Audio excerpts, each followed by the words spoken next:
గమనించండి. లేచి పాడుకున్నాం. ఉన్న స్థలాల్లో ఉండకండి, కాలేజీ పూర్తి చేయండి. వరుసలో క్రమం ఉండడానికి ప్రదర్శన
చూడండి, సామెతలు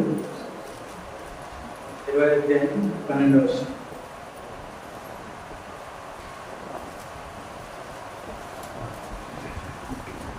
సామెతలు 20:12. అందరం కలిసి చదువుతున్నాం.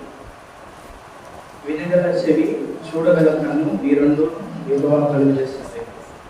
ప్రభువు సహాయం కొట్టే ప్రార్థన.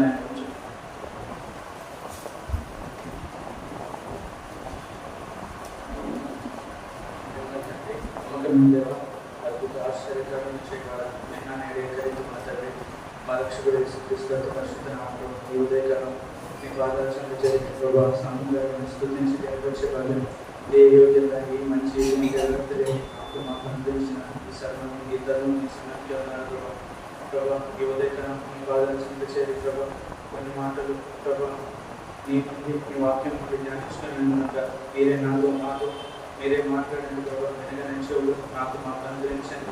మరి ఒకసారి నన్ను నేను ప్రత్యక్షించుకుంటూ మీ నామాన్ని ఇచ్చిస్తూ నన్ను మీ ఆవరణ మొత్తాన్ని మీ రక్తపోక్షణకి తెచ్చుకుంటూ మరి ఒకసారి నాకు అనుగ్రహించిన మీరు వాగ్దానం ప్రభావ సులభం ఇచ్చిన వాగ్దానం ప్రభావ సులభం మందిరం గుణాలు వేసి ఉద్యోగం అయిపోయిన వరకు మీరే తోడేని మీరు నడిపించినందుకున్నారు. అట్లాగే ఆ వాగ్దానం నాకు అనుగ్రహించినందుకున్నారు ప్రభావ. స్వల్పం కూడా ప్రభా మీ ప్రజలను కానించడానికి నా జ్ఞానం సరిపోదని నేను అడిగితే ప్రభా మీ స్వల్పం అనుగ్రహించారు ప్రభా. నాకు కూడా అదే వాగ్దానం చేసినట్టున్నారు ప్రభా. నీవు అటు జ్ఞానం నాకు అనుగ్రహించమని చెప్తున్నట్టు మీరు తోడే నడిపించమని నన్ను నేను తగ్గించుకుంటూ మీ నామాన్ని ఇచ్చిస్తూ ఈ ప్రార్థన వేసి నామలు వేయడం ప్రార్థిస్తున్నాను.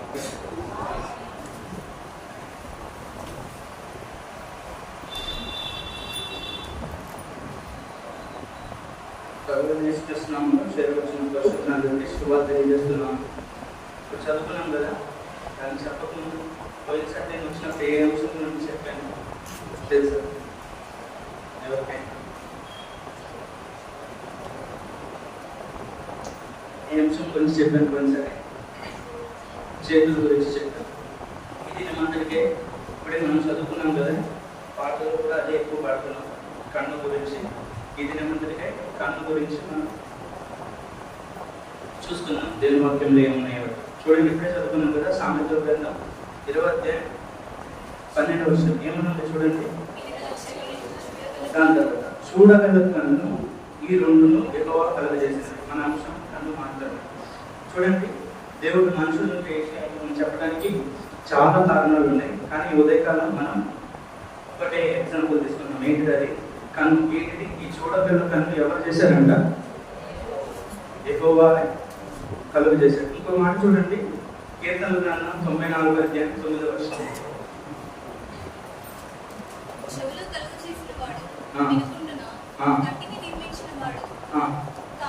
చాలు సార్. ఏంటిది ఆ మాట గమనించండి. ఎవరు? కంటిని నిర్మించిన వాడు కానుకున్నాడు. మన అంశం ఏంటిది? కంటిని నిర్మించినవాడు. ఏంటిది? కంటిని నిర్మించినవాడు ఎవరు? దేవుడే. దేవుడు కంటిని ఎట్లా చెప్పాను కదా, సామెతలు 20:12 కీర్తనలు 94:9 ప్రకారం ఏంటిది? మన కన్ను తయారు చేసిన వాడు లేదా నిర్మించిన వాడు ఎవరు? దేవుడే. కన్నును ఎట్లా నిర్మించాడు దేవుడు?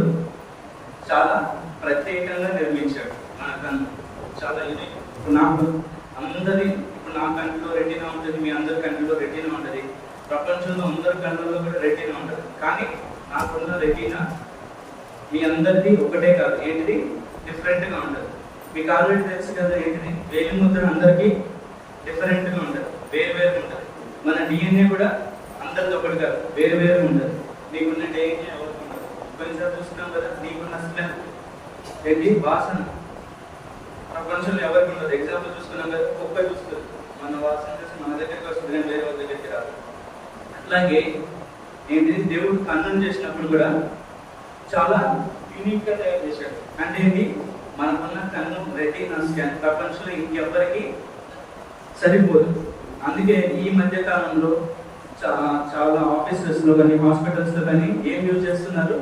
రెటీనా స్కాన్ అంటారు. ఏంటిది రెటీనా స్కాన్ అంటే? ఇప్పుడు నేను హాస్పిటల్కి వెళ్ళాను, నేను వచ్చాను అంటే ఇదివరకు అటెండెన్స్ వేసేవాళ్ళు. ఇప్పుడు థంబ్ ప్రింట్ అని వేయాలి, లేదంటే రెటీనా స్కాన్ అని వేయాలి. ఎందుకు? అందరిది ఒకటి కాదు. దేవుడు డిఫరెంట్గా దేవుడు తయారు చేశాడు. దేవుడు ఇచ్చిన ఈ కన్నులతో మనం ఏం చూస్తున్నాం? సృష్టిని చూడగలుగుతున్నాం. ఇంకేం చూస్తున్నాం? దేవుడు ఇచ్చిన ఈ కన్నులతో మనం ఏం చూడగలుగుతున్నాం? సముద్ర తరంగాలు చూడగలుగుతున్నాం. ఇంకేంటిది? పర్వత శోభను చూడగలుగుతున్నాం.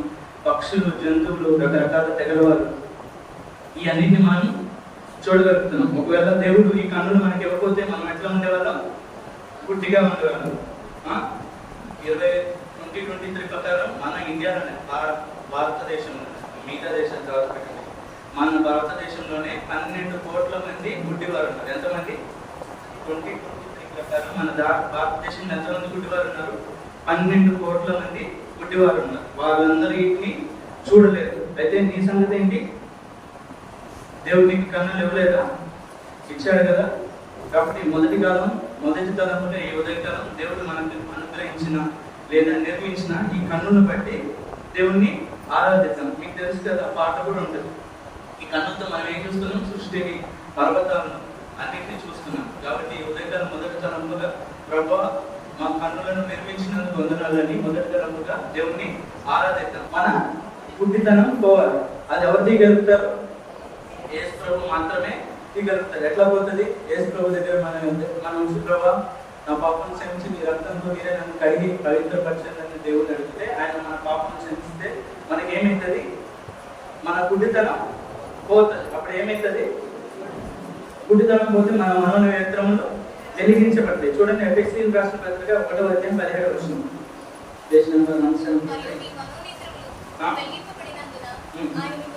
చాలు ఏమైందంట? మన మనోనేత్రములు వెలిగించబడి, 3వ తరం మనం ఎట్లా గుడ్డితనం పోయి తీసేసారు కాబట్టి మన మనోనేత్రములు ఏమైంది? వెలిగించబడి. కాబట్టి ఈ ఉదయకాలం 3వ తరంగా ఏమైనా ఆశిస్తాం? ప్రభా మా సువార్త అనే వెలుగు మా మీద ప్రకాశింపజేసినందుకు వందనాలు. ఆ వెలుగును చూసేలాగా మా మనోనేత్రమును తెరిచినందుకు వందనాలని ఈ ఉదయకాలం 3వ తరంగా దేవుని ఆరాధిద్దాం. పాట ఉంటుంది కదా, ఇందా కూడా ఒక పాటను పాడుతున్నాము, మనోనేత్రమును వెలిగించబడి.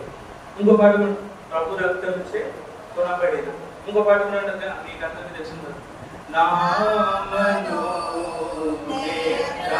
తెరచి కట్టిన హృదయమును మార్చి, నా మనోనేత్రము తెరచి కట్టిన హృదయమును మార్చి. మన తర్వాత పడుతుందా? కాలంలో తర్వాత ఏంటిది? 3 తలంపులు చూస్తున్నాం. మొదటి తలంపు ఏంటి? మొదటిది దేవుడు మన కన్నులను నిర్మించాడు, దాంతో పాటు దేవుని వందనాలు చెప్పాలి. రెండోది ఏం చూస్తున్నాం? దేవునికి 7 కన్నులు ఉన్నాయి. గొర్రె పిల్లకు 7 కన్నులు ఉన్నాయి. 7 కన్నులు అంటే దేవునికి 7 ఆత్మలు. అది భూమి మీదకి పంపించమండి. అది మనకి ఆ ఆత్మ మనకి ఎట్లా సహాయపడగలుగుతుందో దాన్ని బట్టి దేవుని వందనాలు చెప్తాం. 3వ తరంలో ఏం చూసుకున్నాం? ఆయన మన మనోనేత్రములు వెలిగించినందుకు దేవుని వందనాలు చెప్తాం. ఆఖరిగా చూద్దాం 4వ తరంపు ప్రకటన గ్రంథం 7వ అధ్యాయం 17వ వచనం, పేజ్ నెంబర్ 232, 232 పేజ్.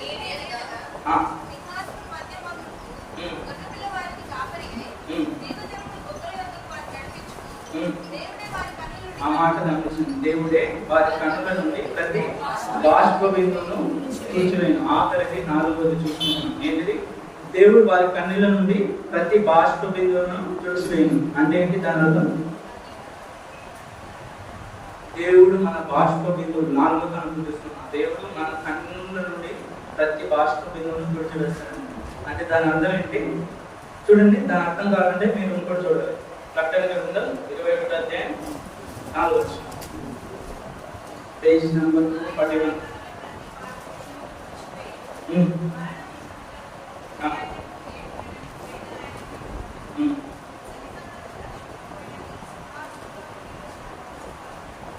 చాలు దేని గురించి చెప్తున్నాను?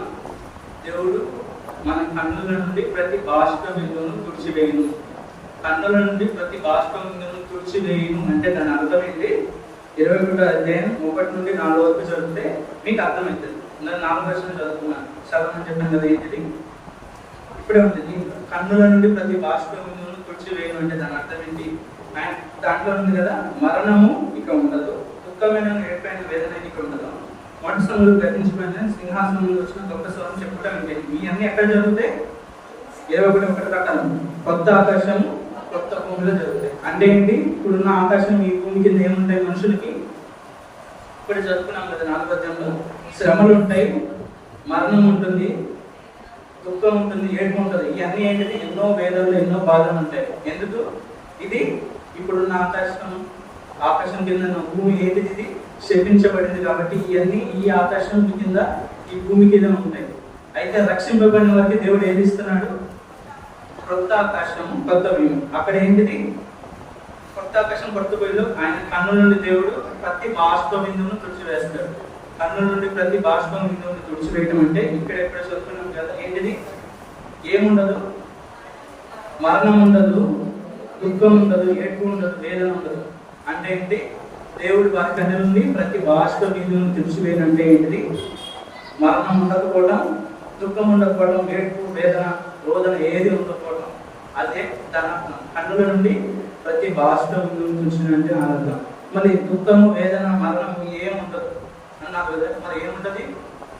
కొత్త ఆకాశం పొందులో పాట కూడా ఉంటుంది కదా, ఎల్లప్పుడూ ఆనందమే, ఎల్లప్పుడూ సంతోషమే, ఎల్లప్పుడూ ఆనందమే, ఎల్లప్పుడూ సంతోషమే, యేసుని రాజ్యము అది నిశ్చలమైనది, యేసుని రాజ్యము అది నిశ్చలమైనది. ఏముంటది? దుఃఖము, బాధ, మరణం, ఏడ్పు ఏముంటది? ఏముంటది? ఎల్లప్పుడూ సంతోషం. కాబట్టి ఈ ఉదయకాలం 4 తలంపులుగా ప్రభువా మా కన్నుల ప్రతి బాష్ప బిందువును ఒక దినం నువ్వు తుడిచి వేస్తున్నందుకే వందనాలని చెప్తున్నాను. 4 తలంపులు చూస్తున్నాం. మొదటిది ఏంటి? ఆయన మన కన్నులను నిర్మించిన దాన్ని బట్టి స్తుతించాలి, దేవుని ఆరాధించాలి. రెండోది, ఆయనకి 7 కన్నులు ఉన్నాయి. 7 కన్నులు అంటే దేవుని 7 ఆత్మలు. ఆ 7 ఆత్మలు దేవుని భూమి మీదకి పంపించాడు. అది భూమి మీద మనకి ఎట్లా సహాయపడుతుందో మీకు గుర్తుంటే అనే చెప్పండి. లేదంటే ప్రభా ఈ 7 కన్నులు అంటే దేవుని 7 ఆత్మలు, అది మా ఆత్మను భూమి మీద పంపించినందుకు వందనాలు, దాని ద్వారా మాకు సహాయం పడుతున్నందుకు వందనాలు అని చెప్పండి. గుర్తుంటే మిగతా అని చెప్పండి. మూడోది ఏం చూసుకున్నాం? ఆయన మన మనోనేత్రములు వేగించినందుకు వందనాలు చెప్తున్నాం. 4వది ఏం చూసుకున్నాం? ఆయన మన కన్నుల నుండి ప్రతి బాష్పం చెప్తున్నాం. దేవుడు ఈ కొద్ది తరంపులతో ఆత్మతో సత్యంతో దేవుని ఆరాధించలాగా చేయగా దేవుడు ఈ కొత్త మాట జీవించాడు.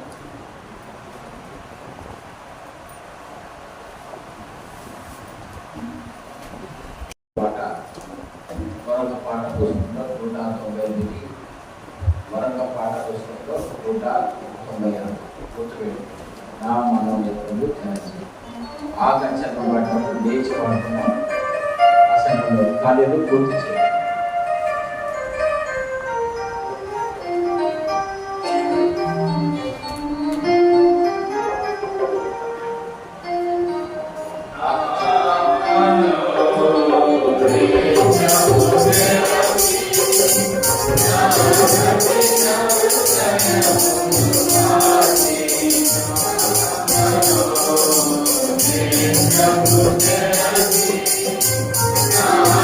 Thank you.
చెల్లించి ఉల్లాసింతు.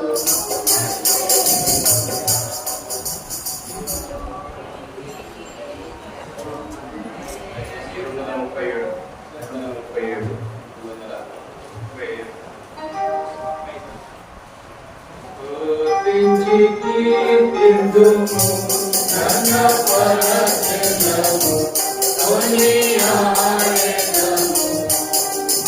ఆదరించి కాపాడువాడు యేసువాడు. ఆదరించి కాపాడువాడు యేసువాడు.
Balapati.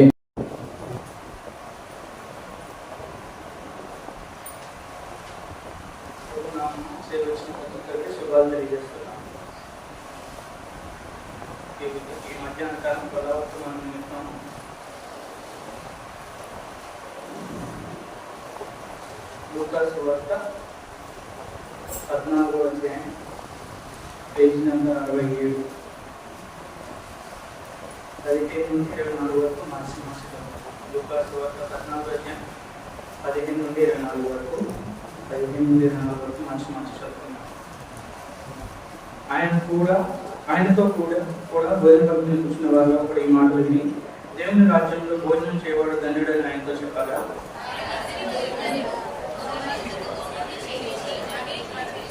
హిందూ కాలం ముందు అతడు ఇప్పుడు సిద్ధమై ఉన్నది రెండని పిలువబడిన వారితో చెప్పుటకు తన దాసుని పంపాను.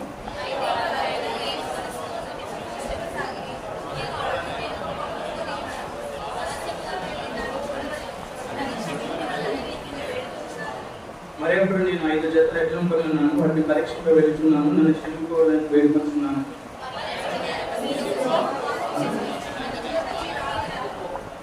అప్పుడు ఆ దాసుడు తిరిగి వచ్చి ఈ మాట తన యజమానికి తెలియజేయగా 90 యజమానులు కోపపడి, నువ్వు త్వరగా పట్టణపు వీధుల్లోనికి సందులోనికి వెళ్ళి వీధులను అంగహీనులను గుడ్డివారిని ఇక్కడ తోడుకొని రమ్మని ఆ దాసునితో చెప్పాను.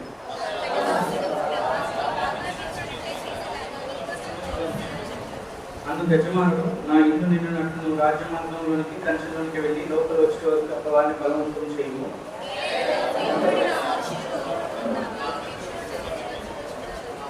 చూడండి, ఇక్కడ ఏంటి ప్రతిసారి బలవర్తమానం ఏం చూస్తున్నాం, చేతులతో చూస్తున్నాం. చేతుల్లో బలవర్తమానం ఏం చూస్తున్నాం? యేసు ప్రభు శిష్యుడు భోజనం దగ్గరకు వచ్చినప్పుడు చేతులు కడక్కోకుండా భోజనంలో పాల్గొందారంట. ఆ విషయం గురించి కొన్నిసారి బలుగా చూస్తున్నాం. ఈరోజు మన అంశం ఏంటి?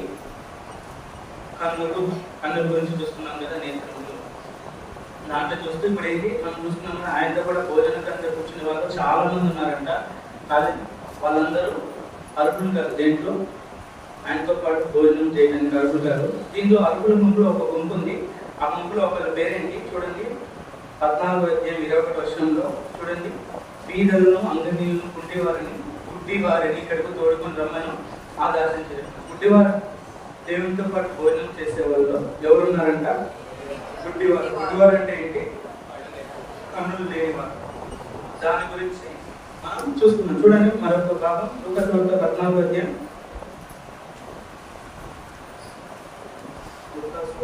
14-24 కొన్ని వీటిలో నుండి కొన్ని విషయాలు తీసుకున్నాం. దాని తర్వాత మొదటి కొరింథీ 11వ అధ్యాయం 153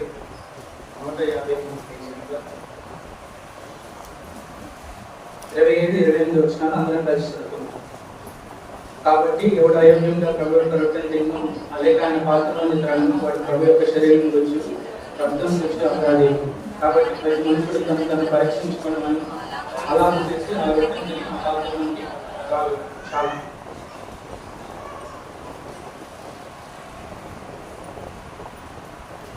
ప్రేమ తండ్రి, నమ్మకమైన దేవ, అద్భుత ఆశ్చర్యకరం చేయబడ నిన్న నేడే తండ్రి మరణించబడి పరిశుద్ధంలో ప్రభా ఈ ఉదయకాలం ఈ పాదం చేసే ప్రభా ఆత్మతో సత్యంతో ఆరాధించే భాగ్యం నాకు మాకు అనిపించిన ఇతరులను సముఖ్యం ఉన్నాను ప్రభా. మా ప్రభు ఆరాధన నాతో మీరు మాట్లాడుతూ వచ్చినందుకున్నారు ప్రభా. మా కన్నులను తయారు చేసిన వాడు, మా కన్నులను నిర్మించిన వాడు మీరే ప్రభా. అట్టి కన్నులతో ప్రభా నువ్వు నిర్మించిన సృష్టించిన ప్రతి జీవిని ప్రభా, ఆకాశం పర్వతం ప్రతి ఒక్క వాటిని సూచించే ధన్యత మా కళ్ళు కనిపించినందుకున్నాను. ఈ భారతదేశంలో కొన్ని కోట్ల మందికి చూపు లేదు. అయితే మాకు ఈ చూపు అనుగ్రహించినందుకున్నాను ప్రభా. తద్వారా ప్రభా నీ గొప్పతనాన్ని మేము చూసే భాగ్యం నాకు అనుగ్రహించినందుకున్నాను ప్రభా. రెండో తరపుగా ప్రభా నీకు గొర్రె పిల్లకు 7 కన్నులు ఉన్నాయి. 7 కన్నులు అంటే దేవుని 7 ఆత్మలు. ఆ దేవుని 7 ఆత్మను భూమి మీద పంపించినందుకున్నాను ప్రభా. ఆ భూమి మీద సంఘంతో ఆత్మ నువ్వు పంపించిన ఆత్మ మాట్లాడుతుంది ప్రభా. ఈ ఆత్మ ఏమేమి మాకు ఏ విధంగా సహాయపడుతుందో అట్లా రోమిల్ రాసిన 8వ అధ్యాయంలో మీరు మాతో మాట్లాడుతూ వచ్చినందుకున్నాను ప్రభా.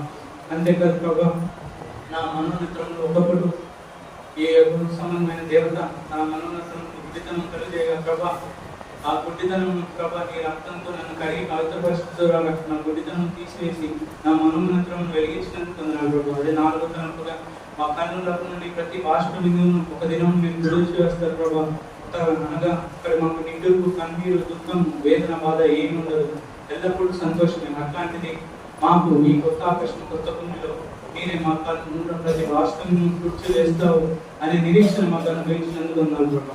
అంతేకాదు ప్రభా, ఇప్పుడు బలవర్తంలో పాల్గొనే ముందర ప్రభా కొన్ని తలంపులు ఏ విధంగా ప్రభా నీతో భోజనం బల చుట్టూ కూర్చున్న వాళ్ళు గుడ్డివాడి కూడా ఉన్నాడు ప్రభా. ఏ విధంగా ఆయన అర్హుడు నీ దగ్గర కూర్చొని భోజనం చేయడానికి కొన్ని విషయాలు చూసుకొని కొన్ని చెక్క తీసుకుని వాళ్ళలో పాల్గొని నాతో మీరే మాట్లాడి నన్ను నేను తగ్గించుకుంటూ మీ నామాన్ని హెచ్చిస్తూ నన్ను ఈ ఆవరణతాన్ని నీ రక్త ప్రోక్షణకి ఎందుకు తెచ్చుకుంటూ మరి ఒక్కసారి నా పట్ల నీ వాగ్దానం జ్ఞాపకం చేస్తున్నాను. ఏ స్నామంలో పెట్టుకుని ప్రార్థిస్తున్నాను తండ్రి.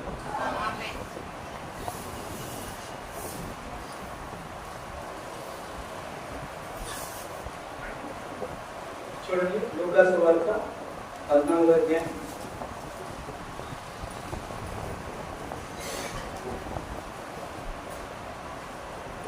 15 నుండి 24 వరకు మనం మార్చి చదువుతున్నాం కదా. ఏంటిది? ఆయనతో పాటు భోజన బల్ల చుట్టూ అనగా ఇంకో మాటలో చెప్పాలంటే మనం ఇప్పుడు దేని చుట్టూ చేరవచ్చు?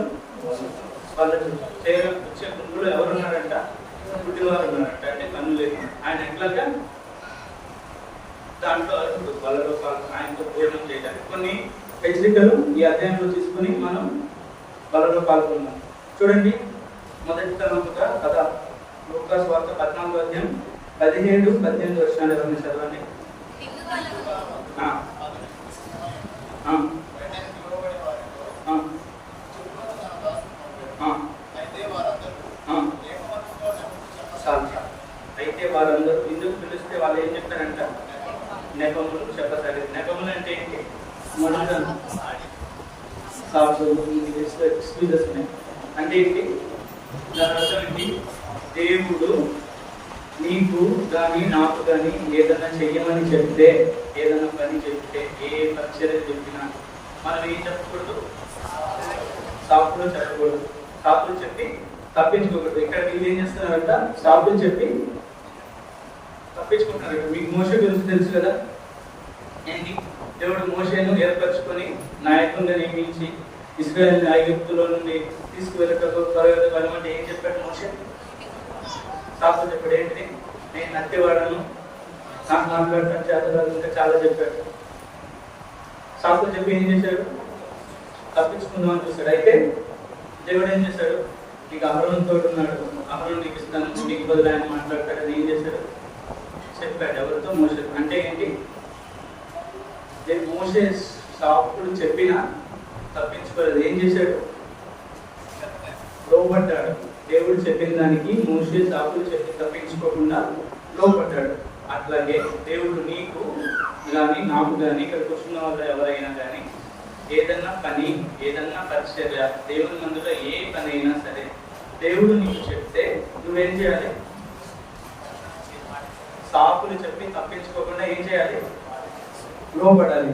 ఓకే, నువ్వు కనుక లోబడుతున్నట్లయితే దేవుడు చెప్పిన దానికి, దేవుని పరిచర్యకు నువ్వు కనుక లోబడుతుంటే నువ్వేం వరదలలో పాలు పొందే దానికి యోగ్యుడవు, ఆయనతో పాటు బలలో పొందుతుంది. ఒకవేళ నువ్వు సాకులు చెప్తున్నట్లయితే నువ్వు బలలో పాల్గొనడానికి యోగ్యుడవు కాదు. ఏం చేసుకోవాలి? దేవుని దగ్గర సరి చేసుకో. మొదటి తరం చూసుకున్నాం. రెండోది చూడండి, లూకాసు వార్త 14వ అధ్యాయం 18వ వచనం చివరి భాగం.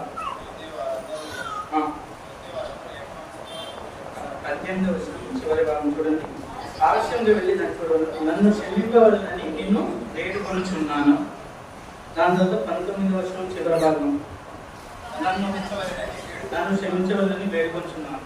మొదటి తలంలో చూసుకున్నాం, సాకులు చెప్పకూడదు, ఆయన బలలో పాల్గొందుకు ఉన్నదా, చెప్పని వారే బలలో పాల్గొంది. రెండోది ఏం చూసుకుంటాం? ఇక్కడ వీళ్ళేంటి? నన్ను క్షమించమని వేడుకొంచున్నానని చెప్తున్నారు. అంటే దాని అర్థం ఏంటి? వాళ్ళు క్షమించమని ఎందుకు అడుగుతున్నారు?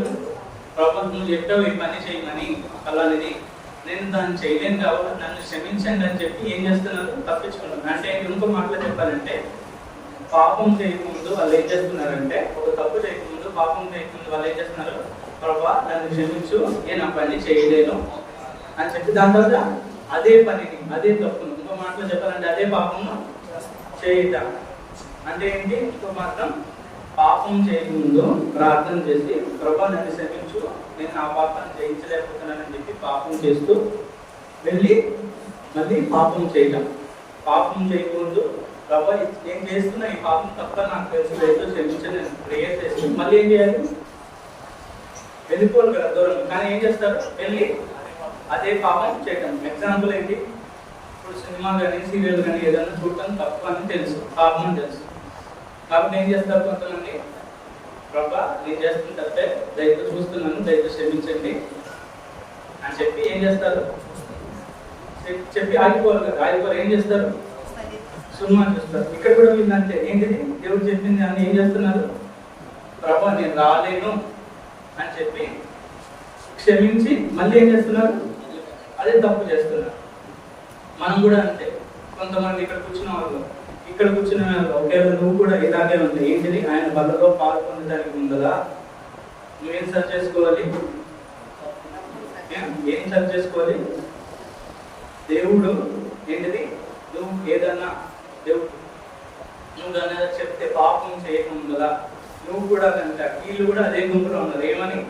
పాపం చేయకముందు, తప్పు చేయకముందు ఏంటిది? తప్ప మేము రాలేము, క్షమించమని చెప్పి అందరితో ఆగిపోకుండా దాన్ని మళ్ళీ కంటిన్యూ చేస్తున్నారు. నువ్వు కూడా బలలో పాల్గొనక ముందు ఇదే కోవకు చెందిన వాడివైతే నువ్వు బలలో పాల్గొనడానికి వీలు లేదు. దేవుని దగ్గర ఏం చేసుకోవాలి? సరి చేసుకోరు. 2 తలంపులు ఇస్తున్నాం. మొదటిది ఏంటి? సాకులు చెప్పేవాళ్ళు ఆయనతో పాటు బలలో పాల్గొనకూడదు. రెండోది పాపం చేయకముందు నన్ను క్షమించమని చెప్పి మళ్ళీ పాపం చేస్తే వాళ్ళు కూడా బలలో పాలు పొందకూడదు. దేవుని దగ్గర సరి చేసుకోరు. 2 తలంపులు చూస్తున్నాం. 3వ తలంపు చూడండి, 14 వచ్చిన మధ్యకాలం. మొదటివాడు నేను ఒక పొలం కొని ఉన్నాను, అవశ్యంగా వెళ్ళి దాన్ని చూడవలను చాలు. 3వ తలంపు చూసుకున్నాను. ఏంటిది? మొదటివాడు నేను ఒక పొలం కొన్నాను, అవశ్యంగా వెళ్ళి దాన్ని చూడవలను. అంటే ఏంటి? పొలం కన్నాను. దేని గురించి మనతో మాట్లాడుతుంటే ఆస్తుల గురించి మాట్లాడుతుంది. దేని గురించి? ఆస్తుల గురించి మనతో మాట్లాడు. అంటే ఏంటి? దేవుడు రమ్మని, ఎందుకు రమ్మని చెప్తే ఈయన ఏం చెప్తున్నాడు? నేను పొలం కొన్నాను అనగా ఏంటి? నేను ఆస్తులు కొనుక్కున్నాను కాబట్టి అక్కడికి వెళ్తున్నాను, కానీ నీ దగ్గరికి ఎందుకు రాలేదని చెప్తున్నాడు. అంటే ఏంటి దాని అర్థం? దాని అర్థం ఏంటి? దేవునికి అంటే ఈయనకి ఏమైంది? ఆస్తులే ఎక్కువైపోయింది. ఇంకో మాటలో చెప్పాలంటే దేవుని కంటే ఎవరిని ప్రేమిస్తున్నాడు? ఆస్తులను ప్రేమిస్తున్నాడు. కాబట్టి ఇక్కడ కూర్చున్న వారిలో దేవుని కంటే, దేవుని మందిరం కంటే తమ ఆస్తులు కనుక ఎక్కువగా ఇక్కడ ఉన్న వీరిలాగా ప్రేమిస్తే బలలో పాలు పొందడానికి వీలు లేదు. ఆయనతో పాటు భోజనం చేయడానికి అర్హులు కాదు. ఏం చేయాలి? దేవుని దగ్గర సరి చేసుకో. ఒకవేళ అట్లా లేకపోతే నీ ఆస్తుల కన్నా దేవునే ఎక్కువ ప్రేమిస్తే, దేవునికి ఎక్కువ వేస్తే నువ్వు బలలో పాలు పొందచ్చు. 3 తలంపులు చూస్తున్నాం. ఏంటి? మొదటిది ఏంటి? సాకులు చెప్పేవారు ఆయన బలలో పాలు పొందకూడదు. రెండోది పాపం చేయకుండా ప్రభా నన్ను క్షమించి అని చెప్పి మళ్ళీ పాపం చేసేవారు, బలలో పాలు పొందకూడదు. మూడోది పొలము కొన్నాను. మొదటి వారు పొలం కొనను, పొలం కొనిన దాన్ని ఆయన దేనికి రాలేదంట? ఎందుకు రాలేదు? అంటే ఏంటి? పొలం దేని గురించి మాట్లాడుతుంది? ఆస్తుల గురించి. అంటే ఏంటి? దేవుని కన్నా, దేవుని మందిరం కన్నా తమ ఆస్తుల్ని ఎక్కువగా ప్రేమిస్తే, ఎక్కువగా చూస్తే వాళ్ళు బలలో పాలు పొందడానికి వీలు లేదు. అర్థం దేవుని ఎంత సరి చేసుకోండి. 4వ తరం చూడండి, 14వ అధ్యాయం 19వ వచనం.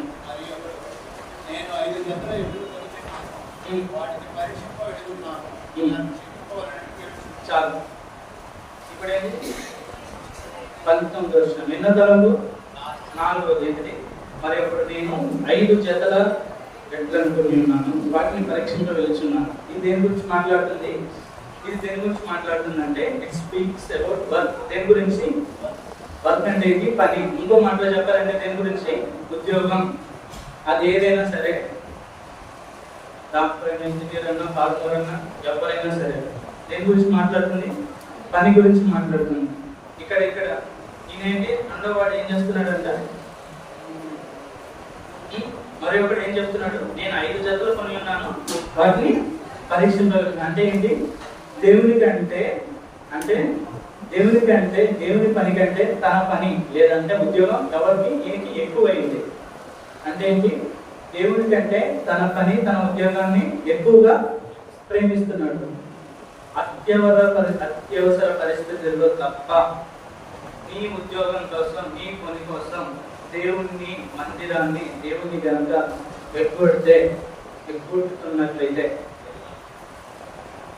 కొంతమంది ఎక్స్ట్రా డ్యూటీస్ కోసం సండే కూడా పని చేస్తారు. అట్లాంటి వాళ్ళు ఏం చేయకూడదు?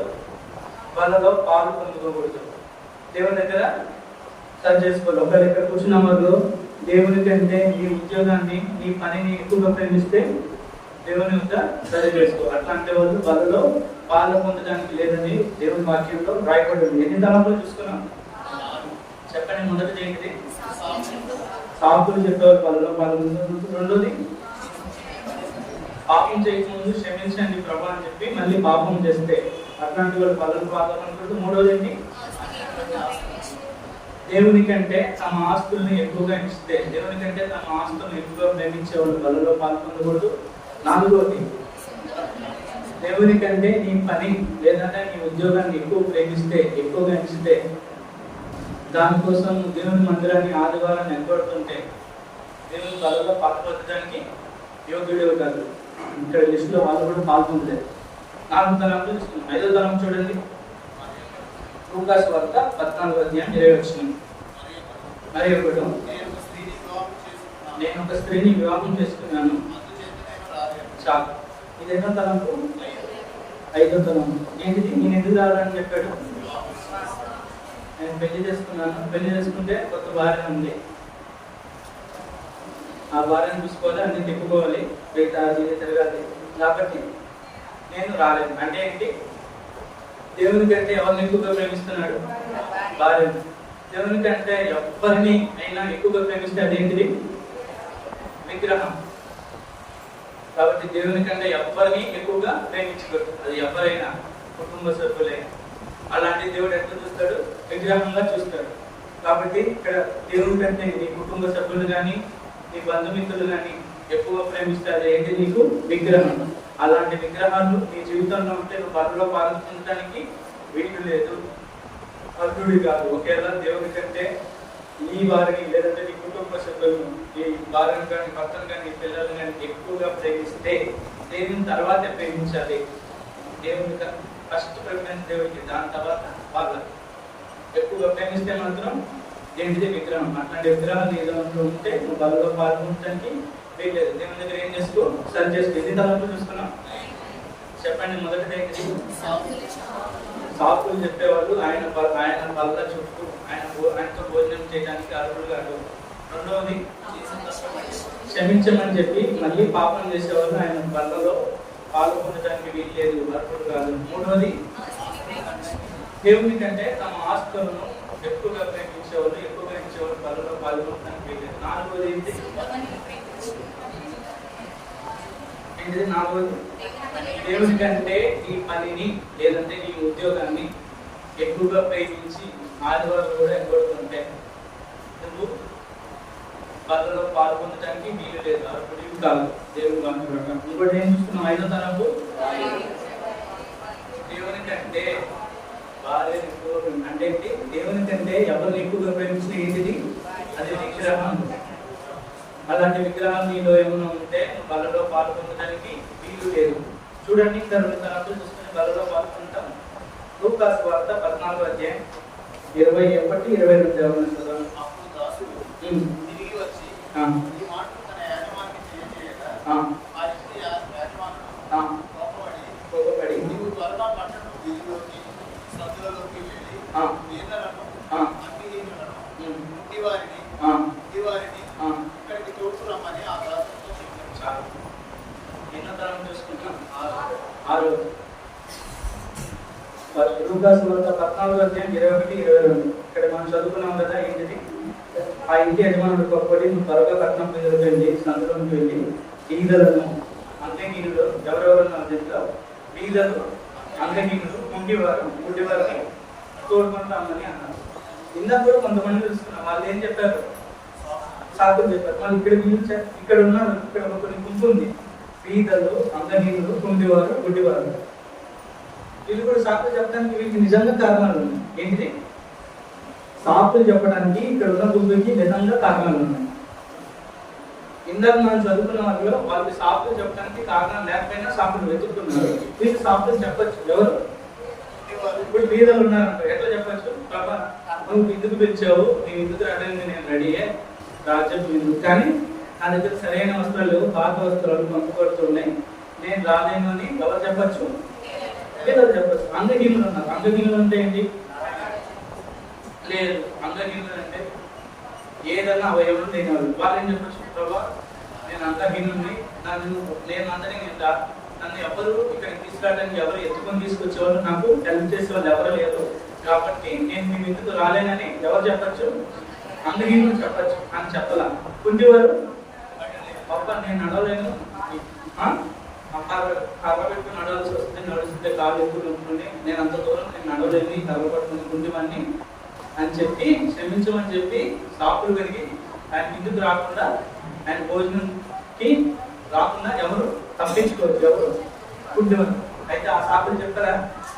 చూడండి, లాస్ట్ ఎవరు ఉన్నారు? గుడ్డివాడు. గుడ్డివాడు కూడా చెప్పచ్చు. ఏమని? నాకు అసలు కలుగుతాను కూడా ప్రభావ, నాకు దారి తెలీదు, అంటే నీ ముందుకు నేను ఎట్లా రాగలను చెప్పగలను. సాకులు చెప్పడానికి వీలుందా లేదా? ఇక్కడ ఉంది. వీళ్ళు ఇందాక పెయిన్ చూసుకున్న వాళ్ళు సాకులు చెప్పడానికి వీలుందా? లేదు. అయినా సరే వాళ్ళు సాకులు చెప్తున్నారు. ఎక్కడికి ఎందుకు ఇక్కడ గుంపులో వాళ్ళకి సాకులు చెప్పడానికి అన్ని కారణాలు ఉన్నాయి. నిజంగా ఇంకా సాకులు అనుకున్నాను, నిజంగానే అన్ని కారణాలు ఉన్నాయి చెప్పి తప్పించుకుంటాను. ఆయన భోజన బలలో పాల్గొంటాను, కానీ వాళ్ళు చెప్పట్లా. అంటే దాని అర్థం ఏంటి? వారి అక్కర్ల కన్నా, వారి అవసరాల కన్నా, వారి అభిప్రాయం కన్నా, వారి ఆరోగ్యం కన్నా ఎవరిని ఎక్కువగా ప్రేమించారు? దేవుని ఎక్కువగా ప్రేమించారు. అందుకే ఆయన బల యొద్దకు రాగలిగారు. ఇప్పుడు ప్రశ్న, నువ్వు ఎలా ఉన్నావు? నీ లేమితనం, నీ ఆకలి కానీ, నీ అక్కలు కానీ, నీ అవసరాలు కానీ, నీ అవిటితనం కానీ, నీ ఆరోగ్యం కానీ దేవుని నుండి నిన్ను దూరం చేస్తుందా? ఒకవేళ ఇవన్నీ నిన్ను దేవుని నుండి దూరం చేస్తుంటే నువ్వు బలలో పాల్గొనడానికి వీలు లేదు. ఇక్కడ వీళ్ళకి అన్ని అవసరాలు ఉన్నాయి ఇప్పుడు చదువుకున్నప్పుడు, కానీ ఏది చెప్పాల. ఆయన పిలవగానే ఆయన ఎందుకు వచ్చారు. ఒకవేళ ఆయన నుండి నువ్వు దూరంగా లేకపోతే నువ్వు బలలో పాల్గొనవచ్చు.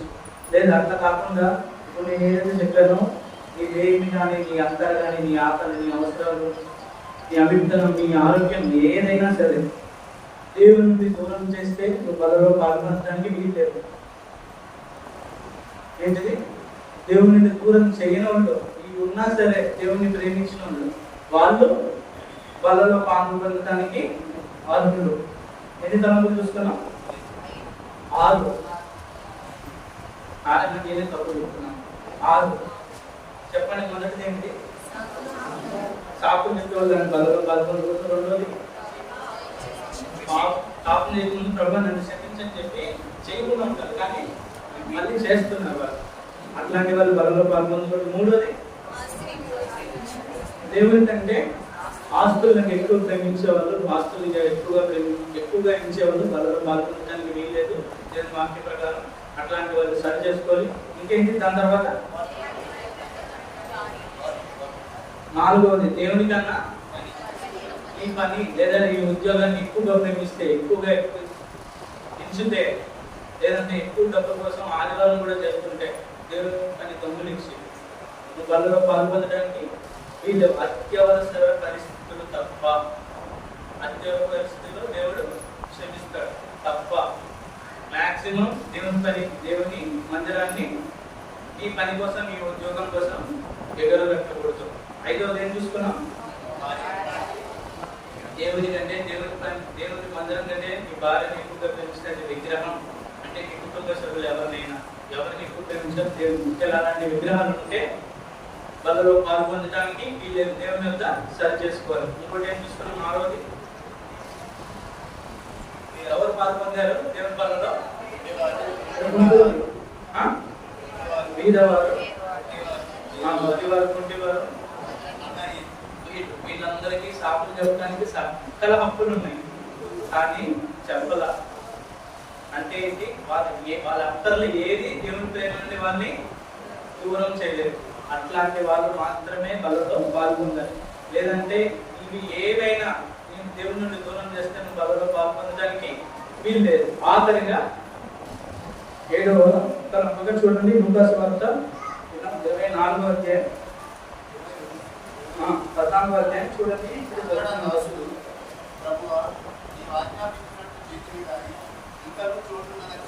20 నుండి 23, 24 చదవండి.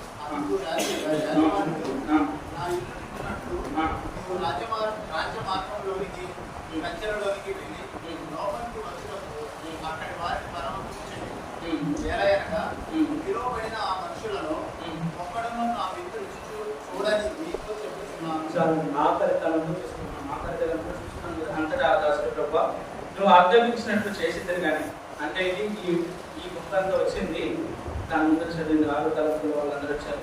ఇంకా నువ్వు చోటు ఉన్నదని చెప్పాను. అందుకే యజమానుడు ఏం చెప్పాడంటే, దేవుడు నా ఇల్లు నన్నట్లు నువ్వు రాజమార్గం నుండి కంచడానికి వెళ్ళి లోపలికి వచ్చేటప్పుడు అక్కడి వారిని ఆ మాట గమనించండి. లోపలికి వచ్చేటప్పుడు అక్కడి వారిని బలవంతం చేయము అంటే ఏంటి? దాని అర్థం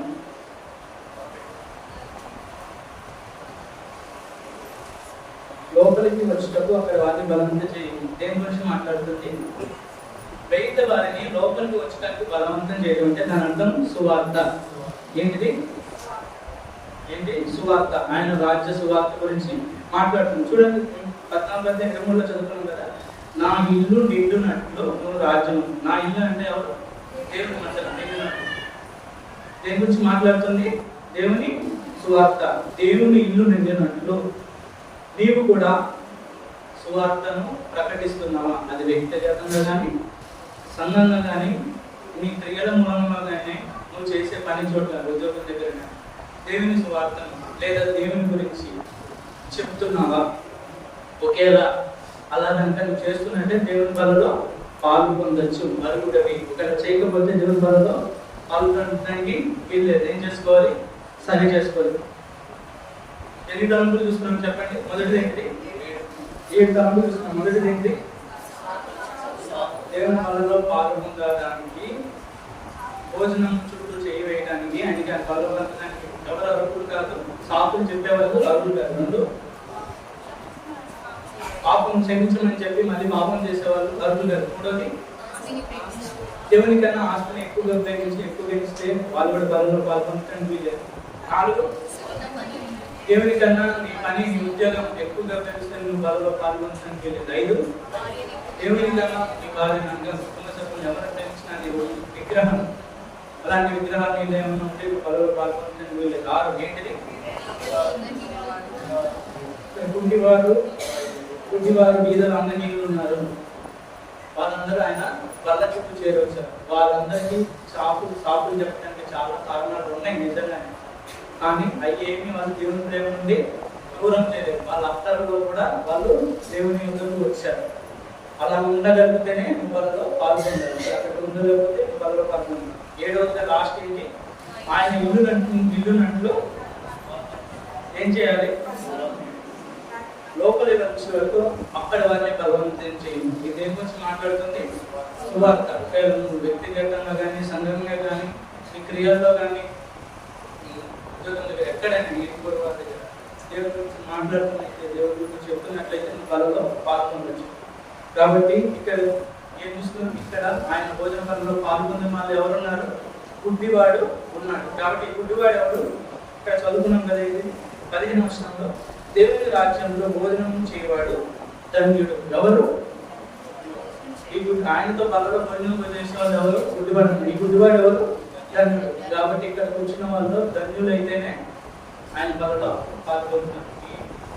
దేవుడి కొద్ది మాటలు జీవించిన తర్వాత అలా ఆ వాక్యంలో సరి చేసుకొని ఆయన బలలో పాల్గొంటున్నారు. మైక్ పెట్టేసి చిన్న సేవ అది పెట్టేసి ఈ సమయంలో బలలో మనం పాల్గొంటూ ఎవరు వారి వ్యక్తిగత ప్రశ్న చేయాలి.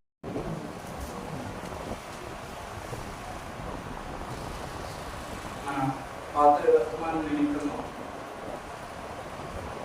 ఆదికాండము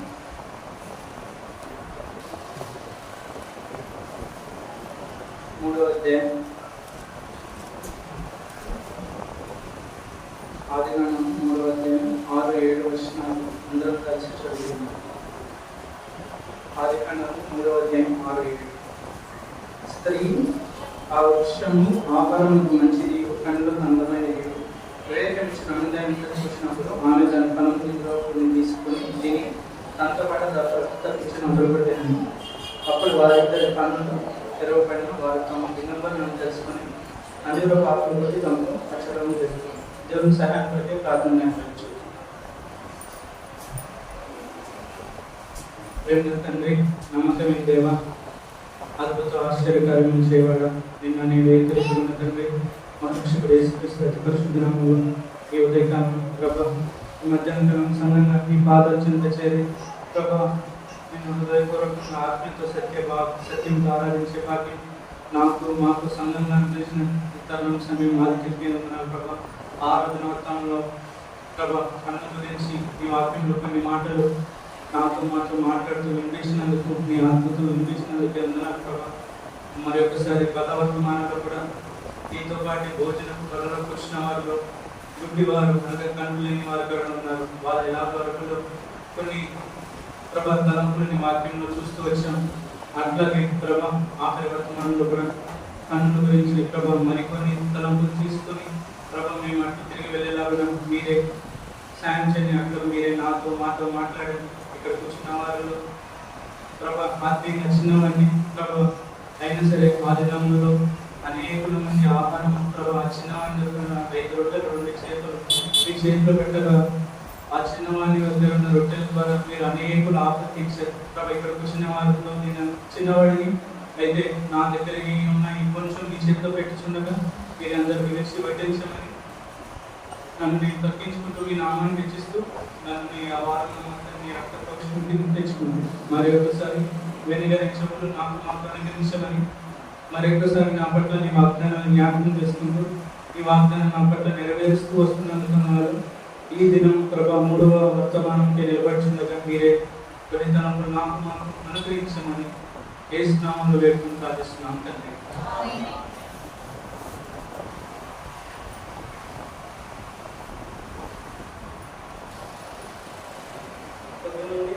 చూస్తూ వచ్చాం మనం అందరి గురించి చూస్తూ వచ్చాం కదా. కొన్ని తలంపులు చూస్తున్నాం, బలవర్తమానంలో కొన్ని తలంపులు చూస్తున్నాం కదా.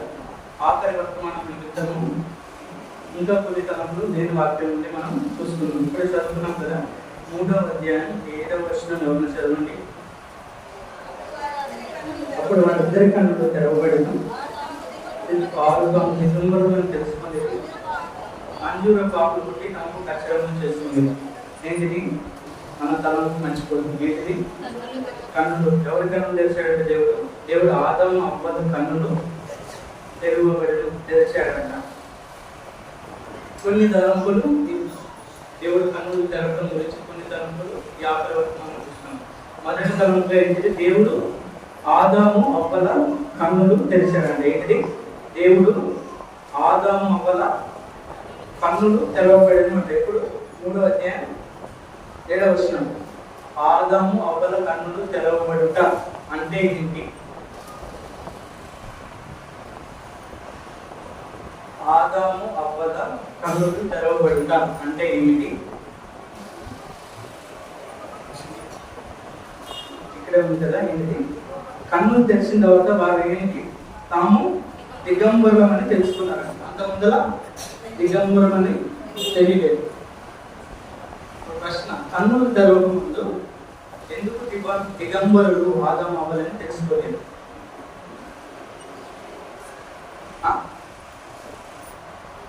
ఆదాము అవ్వల కన్నులు తెరిచిన తర్వాత, తెరవబడిన తర్వాతే దిగంబరం అని తెలుసుకున్నారంట. కన్నులు తెరవక ముందు ఎందుకు ఆదాము అవ్వలు తమ దిగంబరం అని తెలుసుకోలేదు?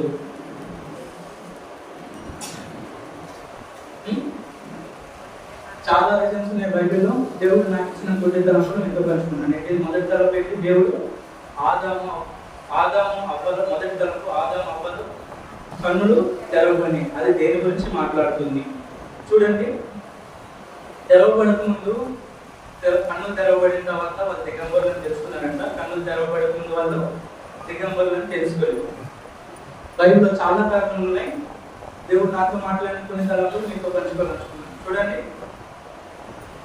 మొదటి తలంపు ఎందుకు, మొదటి కారణం ఎందుకు ఆదాము అవ్వలు కన్నులు తెరవబడక ముందు దిగంబరులను ఎందుకు తెలుసుకోలేదంటే, ఆదాము అవ్వలు కన్నులు తెరవబడక ముందు ఆదాము అవ్వలకి ఎవరి మనస్తత్వం ఉందంటే పసిపిల్లల మనస్తత్వం. ఏంటిది? కన్నులు తెరవబడక ముందు ఆదాము అవ్వలకి ఏ మనస్తత్వం ఉంది? పసిపిల్లల మనస్తత్వం ఉంది. మీకు తెలుసు కదా, మీ అందరూ చిన్నపిల్లలను చూస్తూ ఉంటారు కదా. 1 సంవత్సరం 2 సంవత్సరంలో చిన్నపిల్లల మనసు ఎట్లా ఉంటుంది? వాళ్ళ బట్టలు కప్పుకోవాలని, బట్టలు వేసుకోవాలి కానీ, అందరూ వేసుకోవాలి కానీ, అట్లా ఏమైనా ఉంటుంది. వాళ్ళకి కవర్ చేసుకోవాలని వాళ్ళకి ఏమీ ఉండదు. ఎందుకు? వాళ్ళకి సిగ్గు. ఇంకో మాటలో చెప్పాలంటే పాపం అంటే ఏంటో ఎవరికి తెలియదు? చిన్నపిల్లలకి తెలియదు. ఇంకో మాటలో చెప్పాలంటే చిన్నపిల్లలు ఎట్లా ఉంటారు? ఏ కల్మషం లేకుండా ఉంటారు. అందుకే వాటికి కవర్ చేసుకోవాలని కానీ ఇట్లని ఎవరికి ఉండదు? చిన్నపిల్లలకు ఉండదు. అందుకే యేసు ప్రభువు కూడా చెప్తారు కదా, చిన్నపిల్లల గురించి ఏం చెప్పి, చిన్నపిల్లలను నా ఎదురు రాకండి, ఇలాంటి వారితే తర్వాత రక్షించు. ఎందుకు? చిన్నపిల్లల మనస్తత్వం అట్లాంటిది. పాపం చేయని, పాపం చూడలేని మనస్తత్వం. కాబట్టి మొదటి తలంపు మొదటి కారణం చూసుకున్నాం ఏంటిది? ఆదాము హవ్వలు కన్నులు తెరవక ముందు వాళ్ళ దిగంబరులని తెలియదు. ఎందుకు? మొదటి ఏంటిది? మొదటి కారణం ఏంటిది? చిన్నపిల్లల మనస్తత్వం. ఎవరికి అనగా కల్మషం లేని మనస్తత్వం ఎవరికి ఉంది? ఆదాము హవ్వలకు ఉంది. కాబట్టి మొదటి తలంపు ఏంటంటే ఆదాము హవ్వలు కన్నులు తెరవని. అంటే దాని అర్థం ఏంటంటే ఆదాము హవ్వలు ఈ కల్మషం లేని చిన్నపిల్లల మనస్తత్వానికి ఏం చేశారు? పోగొట్టుకున్నారు. ఏంటిది? కల్మషం లేని చిన్నపిల్లల మనస్తత్వాన్ని ఎవరు పోగొట్టుకున్నారు? ఆదాము హవ్వలు. ఇంకోటి చూడండి, ఇంకొక కారణం ఆదికాండము 2వ అధ్యాయం 7వ వచనం. దేవుడైన యెహోవా నీలమట్టితో నరుని నిర్మించి వాని నాసికారంధ్రములో జీవవాయువు ఊదగా నరుడు జీవాత్మాయను. నరుడు ఆ మాట జీవాత్మాయను. దాని తర్వాత చూడండి రోమా పత్రిక 3వ అధ్యాయం 25వ వచనం. రోమా 3:23 వచనం. క్షమించండి. ఏ భేదమూ లేదు. అందరిలో పాపం చేసి దేవుడు అనుగ్రహించిన మహిమను పొందలేకపోవచ్చును. చాలు. ఏంటిది? ఏ భేదం చేసి ఏ భేదం లేదు, అందరూ పాపం చేసి దేవుడు అనుగ్రహించు ఏంటిది? ఆ మాట నుంచి ఏది పోగొట్టుకున్నారంటే మహిమను. అంటే ఏంటి దాని అర్థం? పాపం చేస్తే మనం ఏం పోగొట్టుకుంటాం? దేవుని మహిమను పోగొట్టుకుంటాం. అంటే ఏంటి? ఇక్కడ ఆదాము హవ్వలు ఏంటిది? ఇక్కడ ఆదాము హవ్వలు కూడా అంతకుముందు ఏంటిది? ఆదాము హవ్వలు కన్నులు తెరవబడక ముందు ఏముంది? వాళ్ళతో కూడా ఆయన చుట్టూ ఏముంది? మహిమ ఉంది. పాపం చేసిన తర్వాత ఏది పోయింది?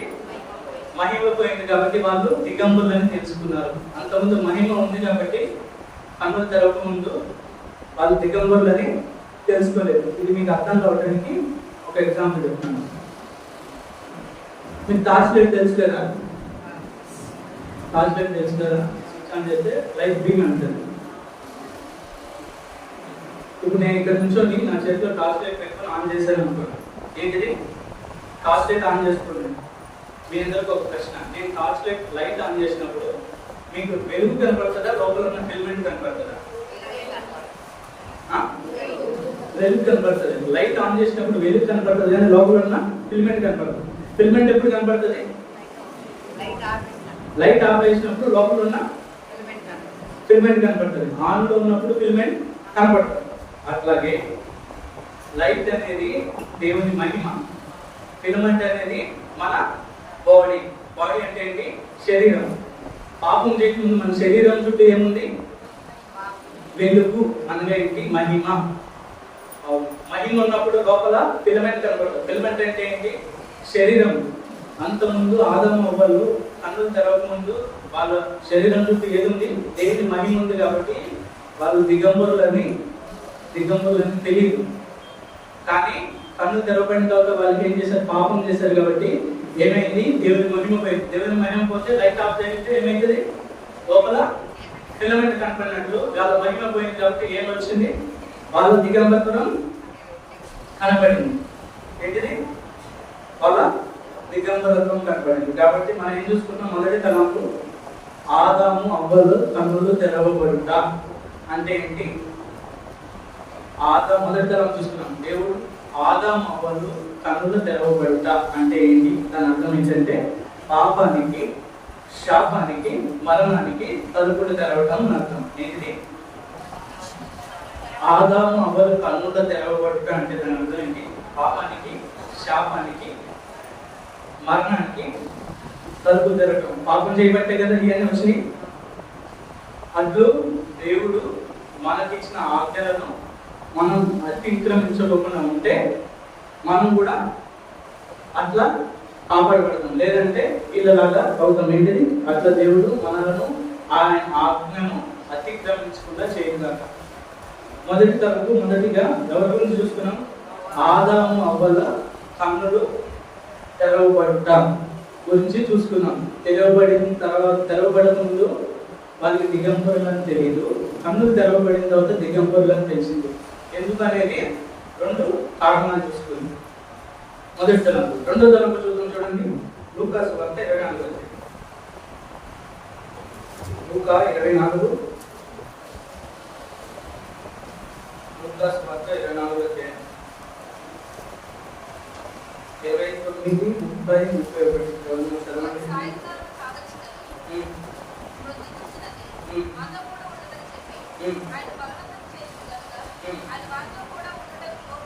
లోపలికి వెళ్ళాను.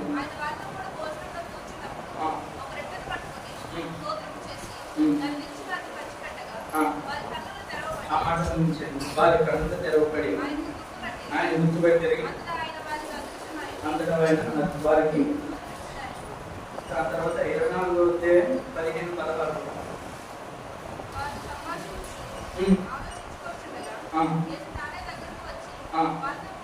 నడిచేము. అయితే వారు ఆయన గుర్తుపట్టలేకుండా వారి కన్నులు మూయబడారు. మొదటి తలంపు ఏం చూస్తున్నాం? ఆదాము అవ్వలు కన్నులు తెరవబట్ట, దానికి కాకి చూసుకున్నాం. రెండో తలంపు ఏంటి? ఇక్కడ ఎవరి కన్నులు తెరవబడి? ఎవరి కన్నులు తెరవబడి? శిష్యుల కన్నులు తెరవబడి. ఇప్పుడు చదువుకున్నాం కదా, 31. వారి కన్నులు తెరవబడి ఆయనను గుర్తుపట్టింది, అంతటా ఆయన వారికి అదృశ్యుడైన. ఎవరి కన్నులు తెరవబడి? ఇందాక నేను చెప్పాను కదా, ఆదాము అవ్వల కన్నులు తెరవబడ్డ అంటే ఏంటి అని చెప్పాను. శిష్యుల కన్నులు తెరవబడ్డ అంటే ఏంటి?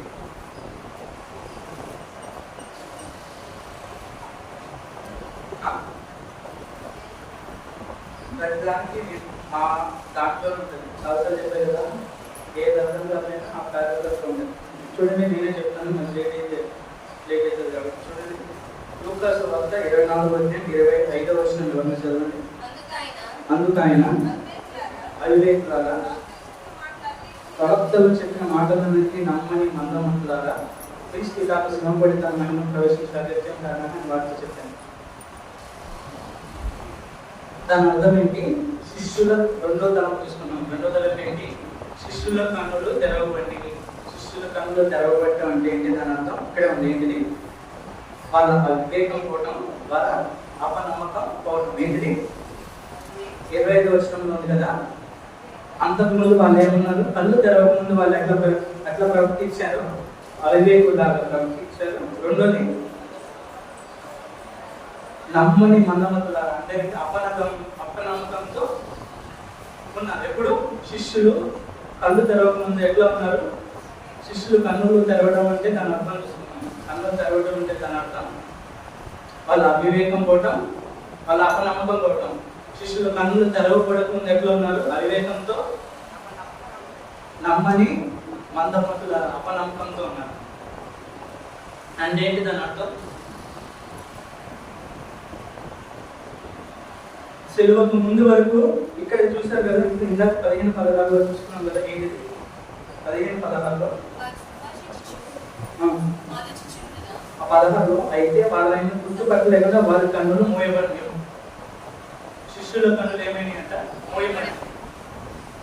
సిలువకు ముందల శిష్యుల కన్నులు తెరవబడే ఉన్నాయి. ఎప్పుడు? యేసు ప్రభు సిలువ వేయబడక ముందల వాళ్ళ కన్నులు తెరవబడి. ఎప్పుడు మోయబడి? సిలువ దగ్గరికి వచ్చేసరికి ఎవరి కన్నులు మూయబడి? శిష్యుల కన్నులు మూయబడి. అంటే ఇంకో మాటలో చెప్పాలంటే, సిలువకు ముందు శిష్యులు ఎలా ఉన్నారు? దేవుడి మీద నమ్మకంతోనే ఉన్నారు. ఇంకో మాటలో చెప్పాలంటే వివేకంతో ఉన్నారు. ఇంకో మాటలో చెప్పాలంటే వాళ్ళ కన్నులు తెరవబడే ఉన్నాయి. కానీ సిలువ దగ్గరికి వచ్చేసరికి ఏమైంది? వాళ్ళు యేసు ప్రభువుని చంపి మరణానికి అప్పగించి సమాధిలో పెట్టేసరికి వాళ్ళకి ఏమైంది? వాళ్ళ కన్నులు మోయబడి. అంటే ఏంటి? వాళ్ళ అవివేకం అయిపోయారు. ఇంకోటి అవివేకులు అయిపోయారు. ఇంకేంటి? అపనమ్మకస్తులు అయిపోయారు. వారి అవివేకం, వారి అపనమ్మకం. ఇంకో మాటలో చెప్పాలంటే వారిని కన్నులు తెరవడానికి దేవుడు ఏం చేశాడు? రెండు మాటలు 24 అధ్యాయం 26, 27లో ఏముంది? వాళ్ళ శిష్యులు కన్నులు తెరవడానికి దేవుడు ఏం చేశాడు? 26, 27 వస్తున్నాను. క్రీస్తు ఇలాగ శ్రమపడి తన మహిళ ప్రవేశించి వార్త చెప్పి మోషే సమస్త ప్రవక్తలు మొదలుకొని లేఖనములో తను కూర్చున్న వచనంలో భావంలో వరకు. అంటే ఏంటి? దేవుడు శిష్యుల కన్నులు తెరవబడటానికి, ఇంకో మాటలో చెప్పాలంటే వారి అపనమ్మకం, వారి అవివేకం పోవడానికి దేవుడు ఏం చేశాడు? లేఖనములు చూపించాడు. అంటే ఏంటి? దేవుని వాగ్దానాలను గుర్తు చేసుకొచ్చాడు. మీరు నమ్మకం పోగొట్టుకున్నారు, అవివేకంతో ఉన్నారు, సిలువ దగ్గరికి వచ్చేసరికి ఆయన ఏం చేశాడు? అందరూ తెరవబడాలని దేవుని వాగ్దానాన్ని ఎవరికి గుర్తు చేస్తూ వచ్చాడు? శిష్యులకు గుర్తు వచ్చేసాడు. ఇంకేం చూశాడు? 24:30 ఆయన వారితో కూడా భోజనం కూర్చున్నప్పుడు ఒక రొట్టెను పట్టుకొని స్తోత్రం చేసి దాని నుంచి వారికి పెంచి పెట్టారు. వాళ్ళు కన్నులు తెరవబడటానికి రెండోది దేవుడు చేసింది ఏంటి? రొట్టె పట్టుకొని పెంచి పంచబెట్టాడు. అంటే ఇది దేని గురించి మాట్లాడుతుంది? ఆయన మరణం, శ్రమ, ఆయన మరణం. దాని తర్వాత ఏంటిది? మరణంతో అయిపోయిందా? లేదు. ఏంటి దాని తర్వాత ఏముంది?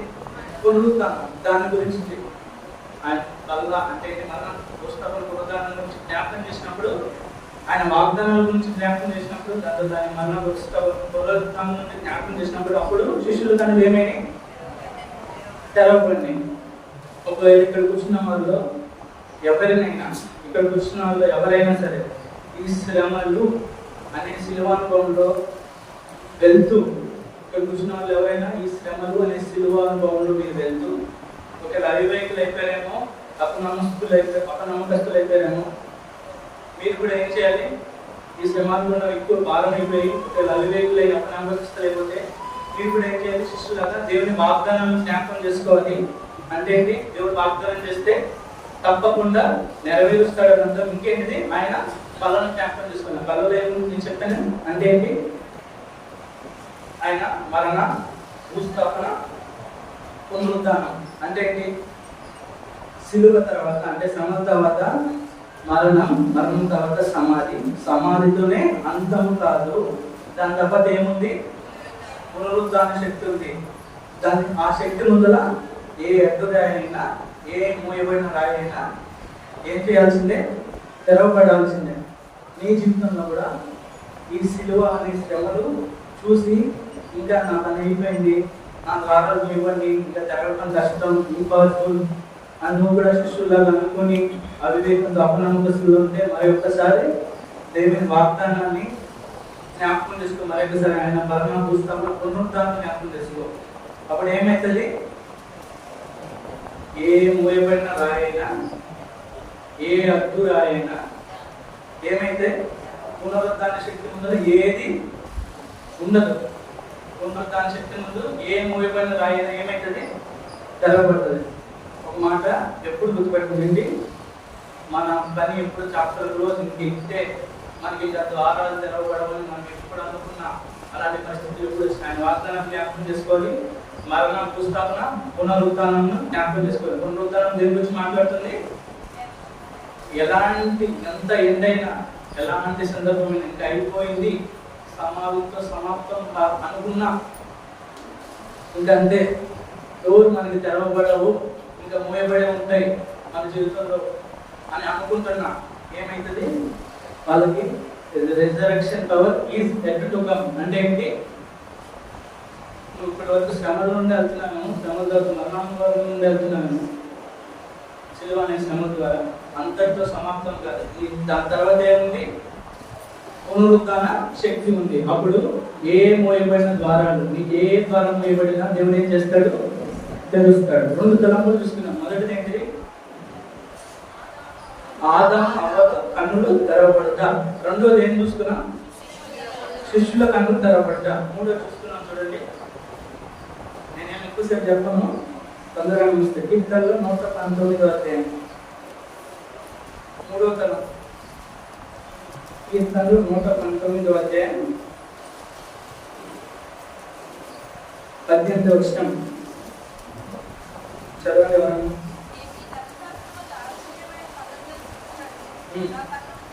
ఎవరన్నా కీర్తనలు 119:18. నేను నీ ధర్మశాస్త్రం నందు ఆశ్చర్యమైన సంగతులను చూసినట్లు నా కన్ను తెరువు.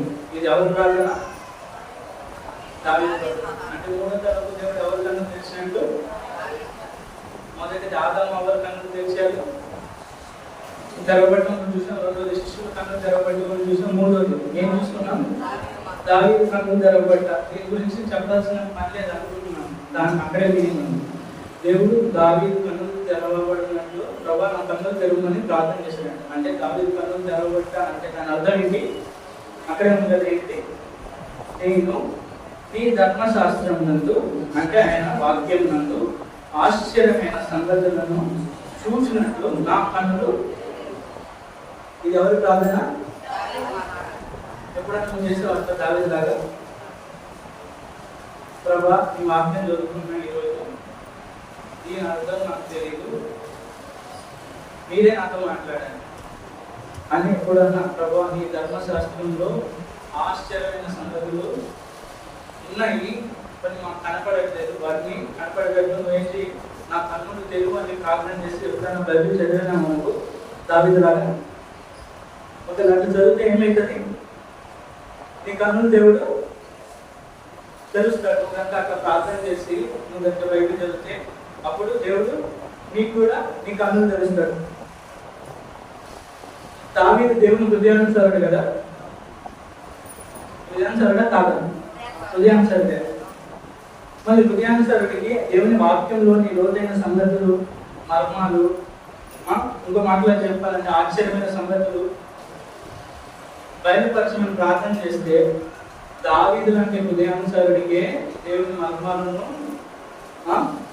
ఇంకేంటిది దేవుని లోతైన సంగతులను, ఆశ్చర్యమైన సంగతులను బయలుపరచమని దావీదు లాంటోడే ప్రార్థన చేస్తే నీకు నాకు ఈ ప్రార్థన ఇంకెంత అవసరం? ఒక హృదయానుసారుడికే ఈ ప్రార్థన అంత అవసరం ఉంటే సామాన్యమైన నీకు నాకు ఈ ప్రార్థన ఇంకెంత అవసరం? ఎంత అవసరం? చాలా అవసరం. చూడండి, ఆ వాక్యాన్ని ప్రభు నా కన్నులు తెరువుమా, ఈ వాక్యాన్ని ఆశ్చర్యమైన సంగతులను చూసినట్లు కన్నులు తెరువుని ప్రార్థన చేస్తే దేవుడు మన కన్నులు తెరుస్తాడు. అప్పుడు వాక్యంలో ఏదైనా సరే మీకు అర్థమవుతుంది. అప్పుడు ఈ వాక్యం ఏం చేస్తుంది?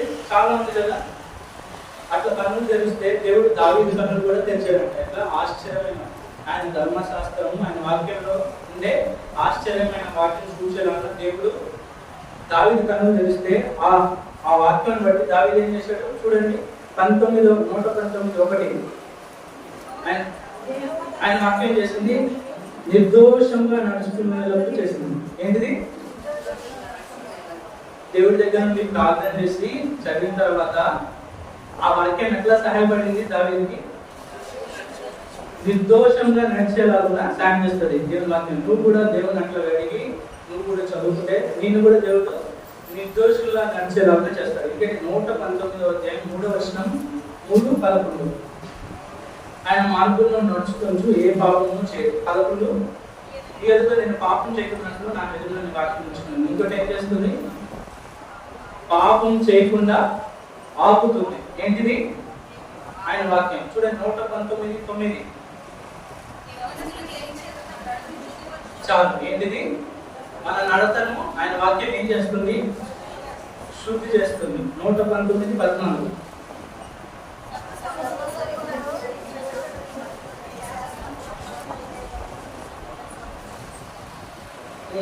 ఈ శాస్త్రముల మార్గం బట్టి నేను సంతోషిస్తున్నాను.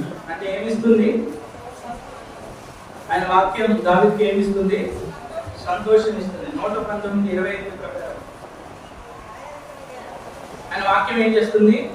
స్థిరపరుస్తుంది. ఇంకా నేనే ఫాస్ట్ చెప్తాను. 119:49 ప్రకారం ఏమిస్తుంది? నిరీక్షణ ఇస్తుంది.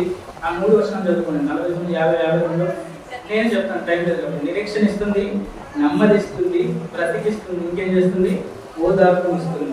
ఇలాగ దేవుడు ఎవరి కన్నులు తెరిచాడు? దావీదు కన్నులు తెరిచాడు.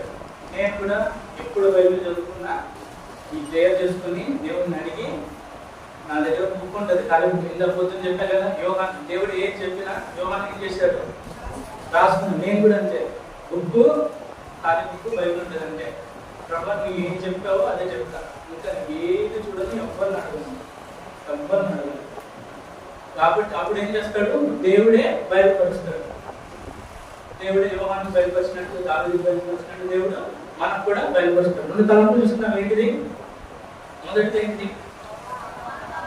ఆదాము అవ్వలు కన్నులు తెరవబట్ట. రెండోది సృష్టి కన్నులు తెరవబట్ట. మూడోది దావీదు కన్నులు తెరవబట్ట. చూడండి, ఇంకా 2 చూసుకుందాం. ఎక్కువసేపు చెప్పను. ఆదికాండం 21వ అధ్యాయం. ఆదికాండం 21వ అధ్యాయం 19వ వచనం చదవండి. మరియు దేవుడు ఆమె కన్నులు తెరిచినందున ఆమె నీళ్లు ఉండ చూచి వెళ్ళి ఆ తిత్తిని నీళ్లతో నింపి చిన్నవానికి త్రాగనిచ్చాడు.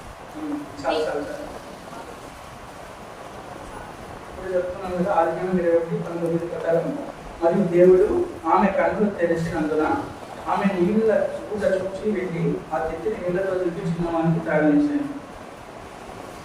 ఎన్నో తరపు చూస్తున్నాం? 4వది. ఎవరి కన్ను తెరిచాడంటే కదా హాగరు. 4వది చూస్తున్నాం. హాగరు కన్నులు తెరవని. హాగరు కన్నులు ఎవరు తెరిచారు? దాని గురించి కొన్ని చూస్తున్నాం. అంటే ఏంటి? దేవుడు హాగరు కన్నులు తెరిచాడు. అర్థం కావాలంటే దాని ముందు ఏమైనాయో చూడండి. 21వ అధ్యాయం 8 నుండి చదివితే మీకు అర్థమవుతుంది. అవన్నీ చదవడానికి టైం లేదు, మీరు ఇంటికి వెళ్ళి చదువుకోండి. నేనే చెప్తాను. ఏంటిది? 4వ తరపు దేవుడు ఎవరి కన్నులు తెరిచాడు? హాగరు కన్నులు తెరిచాడు. మీకు తెలుసు కదా. ఇవన్నీ ఇంటికి వెళ్ళి చదువుతాను. మళ్ళీ అక్కడ నుంచి చదవడానికి టైం చాలా లేట్ అవుతుంది. నేను చెప్తాను. అబ్రహాము శారా ఎవరు? భార్య భర్తలు. దీని ముందు నేనే అర్థం కావడానికి నేను చెప్తున్నాను. ఏంటిది? హాగరు కన్నులు తెరవబడ్డాడు. మొత్తం చదవడానికి టైం చెప్తాను. అబ్రహాము శారా ఎవరు? భార్య భర్తలు. చాలా సంవత్సరాల వరకు ఎవరికి? వాళ్ళిద్దరికి పిల్లలు లేదు. అప్పుడు శారా ఏం చెప్తుంది? తన దాసి అయిన హాగరు ద్వారా పిల్లలు కనమని చెప్తారు. అప్పుడు అబ్రహాము ఎన్నో సంవత్సరంలో హాగరు పిల్లలు పెడతాడు. అంటే ఇష్మాయిల్ జన్మిస్తాడు హాగరుకి 86. ఎన్నో సంవత్సరం? అబ్రహాము 86వ సంవత్సరం 86th బర్త్డే అప్పుడు ఎవరు జన్మించారు? హాగరుకి ఇస్మాయిల్ జన్మించాడు. మరి అబ్రహాంకి ఎన్ని సంవత్సరాలప్పుడు శారాకు ఇస్హాకు జన్మించాడు? 100 సంవత్సరాలు. అంటే ఇద్దరికి గ్యాప్ ఎంత? ఇస్మాయిల్కి ఇస్హాకుకి 14 years. అబ్రహాం 86వ సంవత్సరంలో దాసి ద్వారా హాగరు ద్వారా ఇస్మాయిల్ అన్నాడు. 100వ సంవత్సరం అప్పుడు ఎవరికి అన్నాడు? ఇస్హాకు అన్నాడు. అప్పటికి ఇస్మాయిల్ వయసు ఎంత? అప్పటికి ఇస్మాయిల్ వయసు ఎంత? పుట్టినప్పుడు 14 సంవత్సరాలు. దాని తర్వాత ఏమైంది?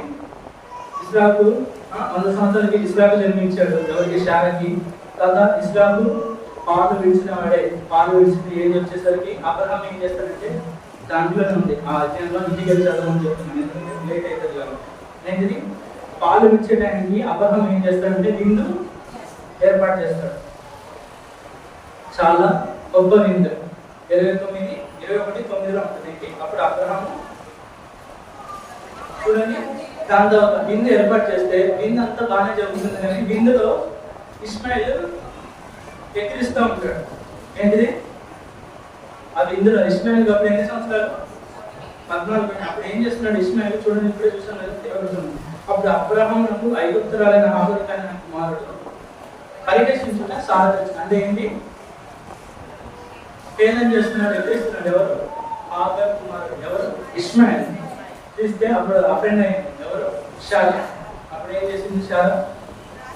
హాగరును, దాసి అయిన హాగరును అతని కుమారుని వెళ్ళగొట్టేయమని చెప్పింది. అప్పుడు అబ్రహాము బాధపడ్డ దేవుని యొక్క నుండి కన్ఫర్మ్ చేసుకుని ఏం చేస్తాడు? పంపించేస్తాడు. ఎట్లా పంపిస్తాడు? హాగరును అతని కుమారుడైన ఇస్మాయిల్ను ఇద్దరిని పంపించేస్తాడు, వెళ్ళగొట్టేస్తాడు. ఏమి ఇచ్చాడు వాళ్ళకి? కొంచెం ఆహారము, నీళ్ళ తుత్తి ఇచ్చి పంపించేశాడు. బేర్షెబ అరణ్యంలో హాగరు అతని కుమారుడైన ఇస్మాయిల్ తిరుగుతూ వచ్చారు. ఎన్ని గంటలు? ఆ అరణ్యం అంటే తెలుసు కదా, వాటర్ ఉందో ఏముందో. ఎన్ని గంటలు తిరిగారో తెలియదు. కానీ ఒక సమయం వచ్చింది. ఆ సమయం వచ్చేసరికి ఏమైంది? వాళ్ళు తెచ్చుకున్న నీళ్ళు అయిపోయినాయంట. నీళ్ళు అయిపోతే మీకు తెలుసు కదా, డీహైడ్రేషన్ ద్వారా కూడా చనిపోయేవారు చాలా మంది ఉంటారు. ఏంటిది డీహైడ్రేషన్ అంటే ఏంటి? నాలుగు చూపించమని చెప్తారు హాస్పిటల్ కదా. ఎందుకు? నాలుగే కలర్లో ఉంది చూడండి, అది కూడా కరెక్టే. కానీ నాలుగు మీద వాటర్ ఉన్నాయో లేదో చూస్తారు. తడిగా ఉందంటే వాళ్ళు మంచిగా నీరు తీసుకుంటున్నారు, ఆ వ్యక్తి మంచిగా ఉన్నాడు అని అర్థం.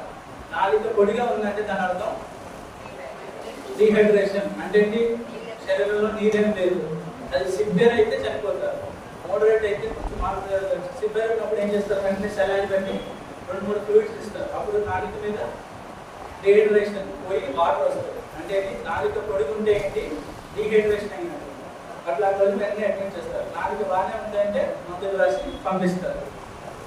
ఇప్పుడు ఏమైంది, ఇస్మాయిల్కి ఆ ఎండకు తిరగడం వల్ల వాటర్ కూడా ఏమైనా సివియర్ డీహైడ్రేషన్ వచ్చింది. డీహైడ్రేషన్ వచ్చి ఇంకా చనిపోయే స్టేజ్కి వచ్చాడు.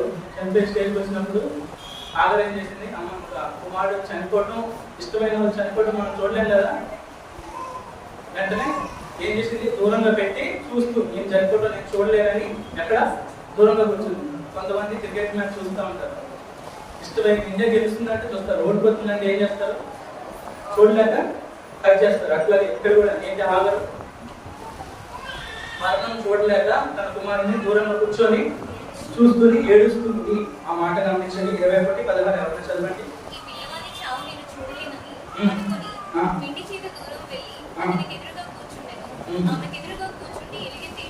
చాలు. ఈ మాటలో సొంత కుమారుడు చనిపోవటం చూడలేక దూరంలో కూర్చొని ఏడుస్తుంది. అక్కడ ఒక మాట గమనించండి, ఏడుస్తుంది కానీ ఆ సందర్భంలో నాకున్న సిచ్యువేషన్ ఇట్లా ఉందని భయంకరంగా ఏడుస్తుంది.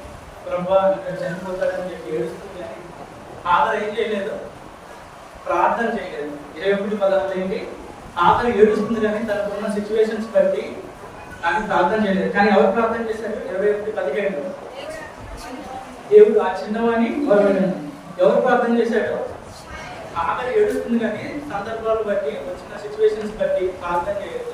అయితే చిన్నవాడు ఏం చేశాడు, ప్రార్థన చేశాడంట. ఆ చిన్నవాడిని మొదలు దేవుడు ఏం చేశాడు, విని ఆ చిన్నవాడిని బట్టి ఎవరి కళ్ళు తెచ్చాడు, ఆఖరి ఏడ్చినప్పుడు ఆఖరి కన్నులు తెరవబడ్డా. ఎవరి కళ్ళు తెరవబడి, కుమారుడి మొర వల్ల, కుమారుడి ప్రార్థన వల్ల ఎవరి కన్నులు తెరవబడి, ఆఖరి కన్నులు తెరవబడి. దేవుడు కన్నులు తెరవగానే ఏం చూసింది, ఆఖరు నీళ్ళ ఊట చూసింది. అరణ్యంలో నీళ్ళ ఊట ఇబ్బంది, అట్లాంటిది నీళ్ళ ఊట చూసింది. వెంటనే నింపి ఎవరికి తాగనిచ్చింది, చిన్నవానికి తాగనిచ్చినట్లు బ్రతికాడు.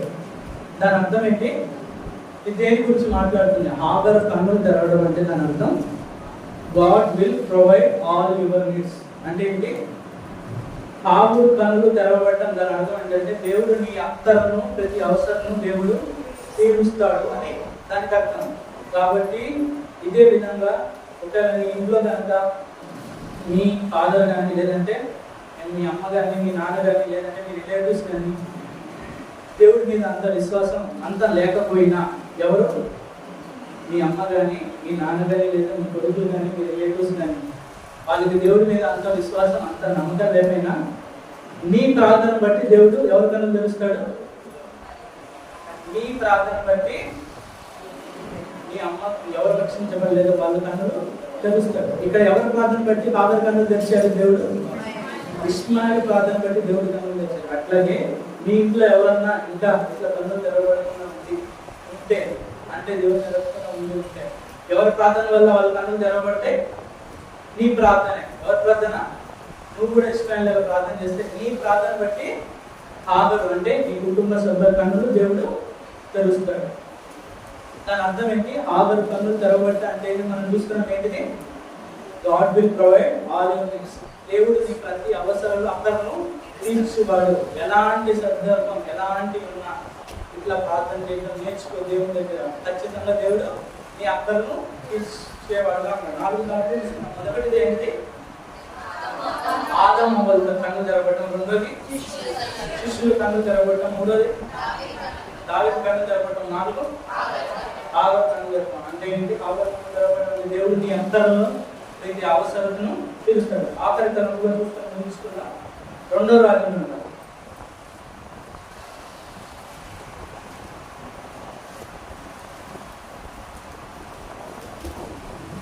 2వ రాజ్యం 6వ అధ్యాయం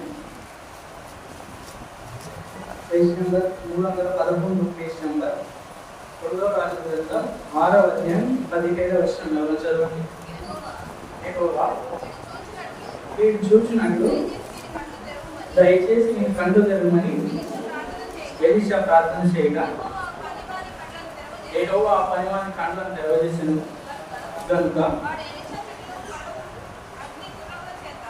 వాళ్ళు ఎలీషా చుట్టూ పర్వతము అగ్ని గుణముల చేత రథముల చేత నిండుట చూసాను. ఎన్నో తలం చూసుకున్నా ఎవరి కన్ను తెచ్చాడంట? ఎవరి పనివాడు? దేవుడు ఎలీషా యొక్క పనివాని కన్నులు తెరిచాడంట. దీని అర్థం ఈ అధ్యాయం అంతా చదువుకుంటే ఉంటుంది, మనం చదివితే చాలా టైం అవుతుంది కాబట్టి నేనే చెప్తాను. ఏంటిది? దేవుడు ఎలీషా పనివాని కన్నులు తెరిచాడు అంటే ఏంటి? ఈ అధ్యాయం చదివితే మీకు అర్థమవుతుంది, చదవడానికి టైం లేదు కాబట్టి నేనే చెప్తాను. సిరియా దేశపు రాజు ఉన్నాడు. ఎవరు? సిరియా దేశానికి రాజు ఉన్నాడు. ఆ రాజుకు ఒకటే పని, ఏంటిది? ఇస్రాయల్తో ఎప్పుడు యుద్ధం చేయడానికి అనుకుంటే వెళ్ళిపోతాడు. అర్ధరాత్రి ఆలోచన వస్తే మరుసటి వెళ్ళిపోతాడు. అంటే ఏంటి? ఆయనకి ఇష్టం సిరియా రాజుకి ఏంటిది? ఇస్రాయల్తో యుద్ధం చేయటం. చీటికి మాటికి యుద్ధం అని చెప్పి పేరుతో ఇస్రాయల్ మీద దండెత్తుకొని వచ్చేవాడు. ఎవరు? సిరియా రాజు. ప్రతిసారి యుద్ధంకి వెళ్ళకుండా అట్లా డైరెక్ట్గా వచ్చేస్తారు. ఎవరైనా రాజు ఏం చేస్తారు? ప్లాన్ వేసుకుంటారు. పలానా చోట దిగాలి, పలానా ప్లేస్లో ముందర వీళ్ళు వెళ్ళాలి, దాని తర్వాత వీళ్ళు వెళ్ళాలి, దాని తర్వాత వీళ్ళు వెళ్ళాలి, మొత్తం ప్లాన్ వేసుకొని సిరియా రాజు వెళ్ళేవాడు. కానీ సిరియా రాజు ఎప్పుడు టార్గెట్ చేసుకొని ఎప్పుడు ఇస్రాయల్ మీద యుద్ధానికి వెళ్ళాలన్నా ఇస్రాయల్ ఎప్పుడు తప్పించుకున్నారు. ఏంటిది? ఎప్పుడు సిరియా రాజు ఎప్పుడు టార్గెట్ పెట్టినా ఇస్రాయల్కి ఆక్రమించుకున్నాం, చంపుదాం ఎప్పుడు వెళ్ళినా ఇస్రాయల్ ఎప్పుడు తప్పించుకునేవాళ్ళు. అప్పుడు సిరియా రాజుకి ఏమొచ్చింది? డౌట్ వచ్చింది. ఏమని? ఒక్కసారి 2 సార్లు టార్గెట్ మిస్ చేస్తుంటే మన వైపు తప్పు ఉండొచ్చు, ఏం కాదు అనుకుంటాం. కానీ వెళ్ళిన ప్రతిసారి టార్గెట్ మిస్ అయిందంటే సిరియా రాజుకి డౌట్ వచ్చి మనలో ఎవడో ఇన్ఫర్మేషన్ ని పక్కన ఇస్తున్నారని అనుకున్నాడు. ఎవరు? సిరియా రాజు. ఎందుకు? ఎన్నిసార్లు ప్లాన్ వేసినా అన్ని ప్లాన్లు వాళ్ళకి తెలిసిపోతుంది. సిరియా వాళ్ళు ఎవరికి? ఇస్రాయల్ తప్పించుకుంటున్నారు. కాబట్టి మనలో ఉండేవాడే ఎవడో ఈ ఇన్ఫర్మేషన్ ఇస్రాయల్ చెప్తున్నాడు కాబట్టి ఇస్రాయల్ తప్పించుకుంటున్నారని రాజు అనుకుని ఉన్న వాళ్ళందరినీ అర్థమని చెప్పారు. లాస్ట్కి రాజుకి వచ్చిన ఇన్ఫర్మేషన్ ఏంటంటే, ప్రభా రాజుతో ఏమన్నారు? సిరియా రాజుతో, రాజా ఇక్కడ ఉన్న వాళ్ళు ఎప్పుడు ఇన్ఫర్మేషన్ ఇవ్వట్లా, ఫలానా చోటుకి వెళ్ళి యుద్ధం వెళ్ళేదని ఇక్కడ ఉన్న వాళ్ళు ఎప్పుడు ఇన్ఫర్మేషన్ ఇవ్వట్లా. కానీ ఎట్లా ఇన్ఫర్మేషన్ తెలుస్తుందా? అక్కడ ఒక ప్రవక్త ఉన్నాడు, ఆయన పేరేంటి? ఎలీషా. ఆయనకి దేవుడు అన్ని ముందుగానే చెప్తాడు. నువ్వు ఏం చేస్తావు అనేది కూడా ఆయన ముందే తెలుసు. అందుకే ఆయన ముందే చెప్తున్నాడు కాబట్టి ఆయన ముందే ఇస్రాయల్. ఆయన ప్లాన్ అయ్యగానే దేవుడు ఎలీషాకి చెప్పాడు. ఎలీషా అన్ని ఇస్రాయల్ చెప్పాడు, రేపు పలానా ప్లేస్లో పలానా టైంకి యుద్ధానికి వస్తున్నారు, రైతు ఖాళీ చేసి వేరే చోటు వేసుకోండి. అది వెళ్ళేసరికి ఎవరు ఉండేవాళ్ళు. అట్లా తప్పించుకున్నారు. అట్లా ఎలీషా ఉన్నాడు, ఎలీషా అనే ప్రవక్త. ఆయన వల్లే ఇస్రాయల్ తప్పించుకుంటున్నారు అనేసరికి ప్లాన్ వేసారు. ఇస్రాయల్ ఎవరి మీద ప్లాన్ వేసారు? ఇస్రాయల్ మీద ప్లాన్ వేశారు. ఎవరికి? ఏకంగా ఎలీషాని. ఎలీషాని చంపుదామని అందరూ సలహాలు ఇస్తే రాజుకి ఓకే చేశారు రాజు. ఇప్పుడు అందరూ సైన్యం అంతా ఎవరి దగ్గరికి జరుగుతుంది? ఎలీషా మీదకి. సిరియా సైన్యం అంతా ఎవరి మీద జరుగుతుంది? ఎలీషా మీదకి జరుగుతుంది. ఎందుకు? ఎలీషాని చంపడానికి సైన్యం అంతా దిగింది. పొద్దున్న అప్పుడు ఏం చేశాడు? ఎలీషాని చంపడం రాజాన్ని తీసుకుని బయలుదేరాడు. చూడండి 2వ రోజు 6వ అధ్యాయం 15వ వచనంలో దైవజనుడైన అప్పుడు దాని పేరు చూడండి, గుర్రములు రథములు గొప్ప సైన్యములు పంపాను. వారు రాత్రి వేళ నలుదిశమును పట్టణమును చుట్టుకొనగా. ఎవరైనా పట్టణం చుట్టేశారు. అది చూడండి 13లో ఉంది. అందుకు రాజు మేము మనుషులను పంపి అతను తప్పించినట్లు నువ్వు వెళ్ళి అతను చోటు చూచి రమ్మని సన్నగా అతడు దోతాన్లో ఉన్నాడని అనుకున్నాను. ఎవరు దోతాన్లో ఉన్నారు? ఎలీషా దోతాన్లో ఉన్నారని దోతాన్ను చుట్టుముట్టారు. 14వ వచనం ప్రకారం ఎవరు? సిరియా సైన్యం చుట్టుముట్టిన అప్పుడు ఏమైంది?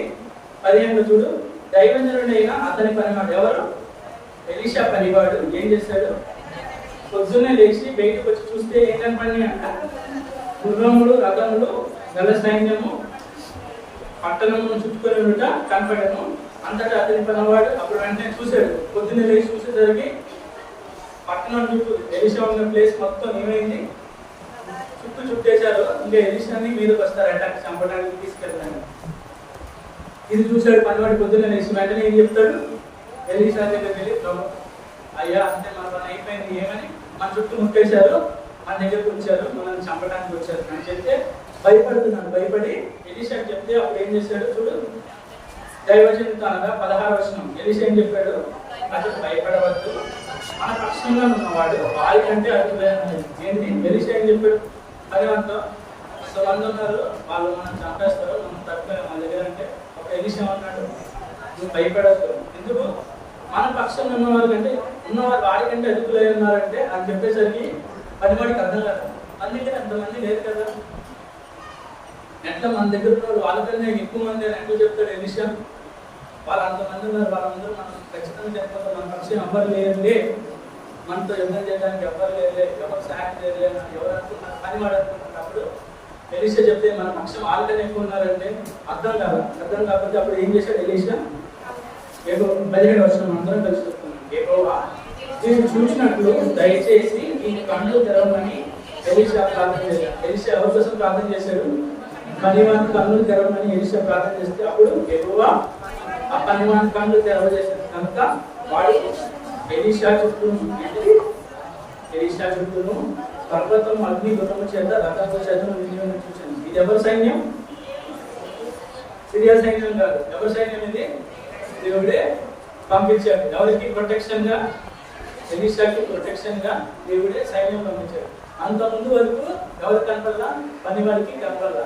దేవుడు ప్రార్థన చేయగా పనివాడి కన్ను తెరవబడినప్పుడు ఆ సైన్యం అంతని చూసి అప్పుడు ఏమనుకున్నాడు? అప్పుడు ఏమొచ్చింది? ధైర్యం వచ్చింది. ఎవరికి? ఎలీషా పనివానికి. కాబట్టి దేవుడు ఎలీషా పనివాని కన్నులు తెరవడం అంటే దాని అర్థం ఏంటి? దాని అర్థం గాడ్స్ ప్రొటెక్షన్. అంటే ఏంటి? దేవుని కాపుదల. ఏంటిది?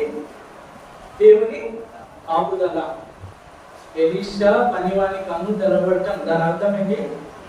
దేవుని కాపుదల. ఇంకో మాటలు చెప్పాలంటే గాడ్స్ ప్రొటెక్షన్. మీకు తెలుసు కదా ఏంటిది? అది ఎవరికి? నీకు, నీ కుటుంబానికి. మీ పాట ఉంటుంది కదా వాక్యం కూడా, ఇశ్రాయేలును కాపాడువాడు ఉండడు నిద్రపోడు, నిన్ను ముట్టినవాడు ఆయన కనుగుడిని ముట్టినవాడే. కాబట్టి దేవుడు ఏం చేశాడు? ఎలీషా పనివాడిని కన్నులు తెరిచాడు. కన్నులు తెరవడం అంటే ఏంటి? దేవుని భద్రత, దేవుని కాపుదల నీ దగ్గరికి. కాబట్టి నువ్వు ఎట్టి పరిస్థితుల్లో ఏ పరిస్థితిలో ఉన్నా మనం భయపడటానికి అవసరం లేదు. ఎందుకు? మన చుట్టూ ఏముంది? దేవుని భద్రత, దేవుని కాపుదల. కాబట్టి ఎవరికి ఎప్పుడు భయపడాల్సిన అవసరం లేదు. ఎన్ని తరంలో చూసుకున్నాం? మీరు చెప్పండి, ముగించేస్తాం. మొదటిది ఏంటి? ఆదాము అవ్వలు కన్ను తెరవబెట్టాం. రెండోది శిష్యులు కన్ను తెరవబెట్టాం. మూడోది దావీదు కన్ను తెరవబెట్టాం. మూడోది ఆగరు కన్ను తెరవబెట్టాం. నాలుగోది ఎలీషా పనివాని కన్ను తెరవబెట్టాం. దేవుడి కొద్ది వాక్యాన్ని దీవించుకుంటాం.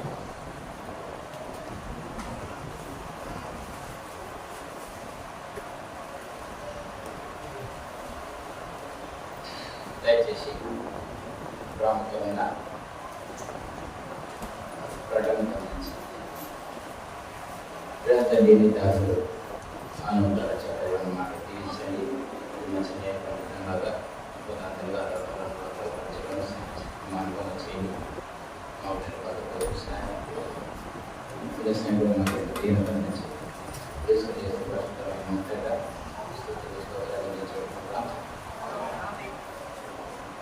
దయచేసి ప్రాముఖ్యమైన ప్రకటనలు గమనించండి.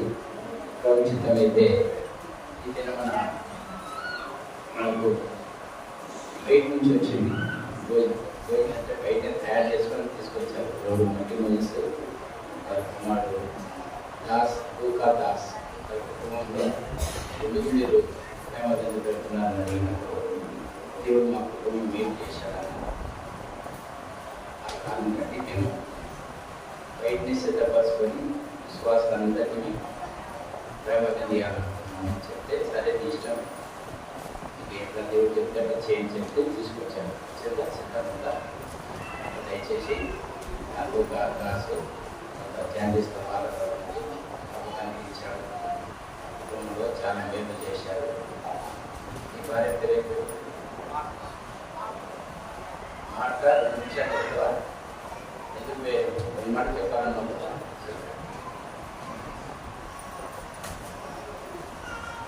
2 నిమిషాలు చెప్తారు. ఎందుకు ఏ కారణం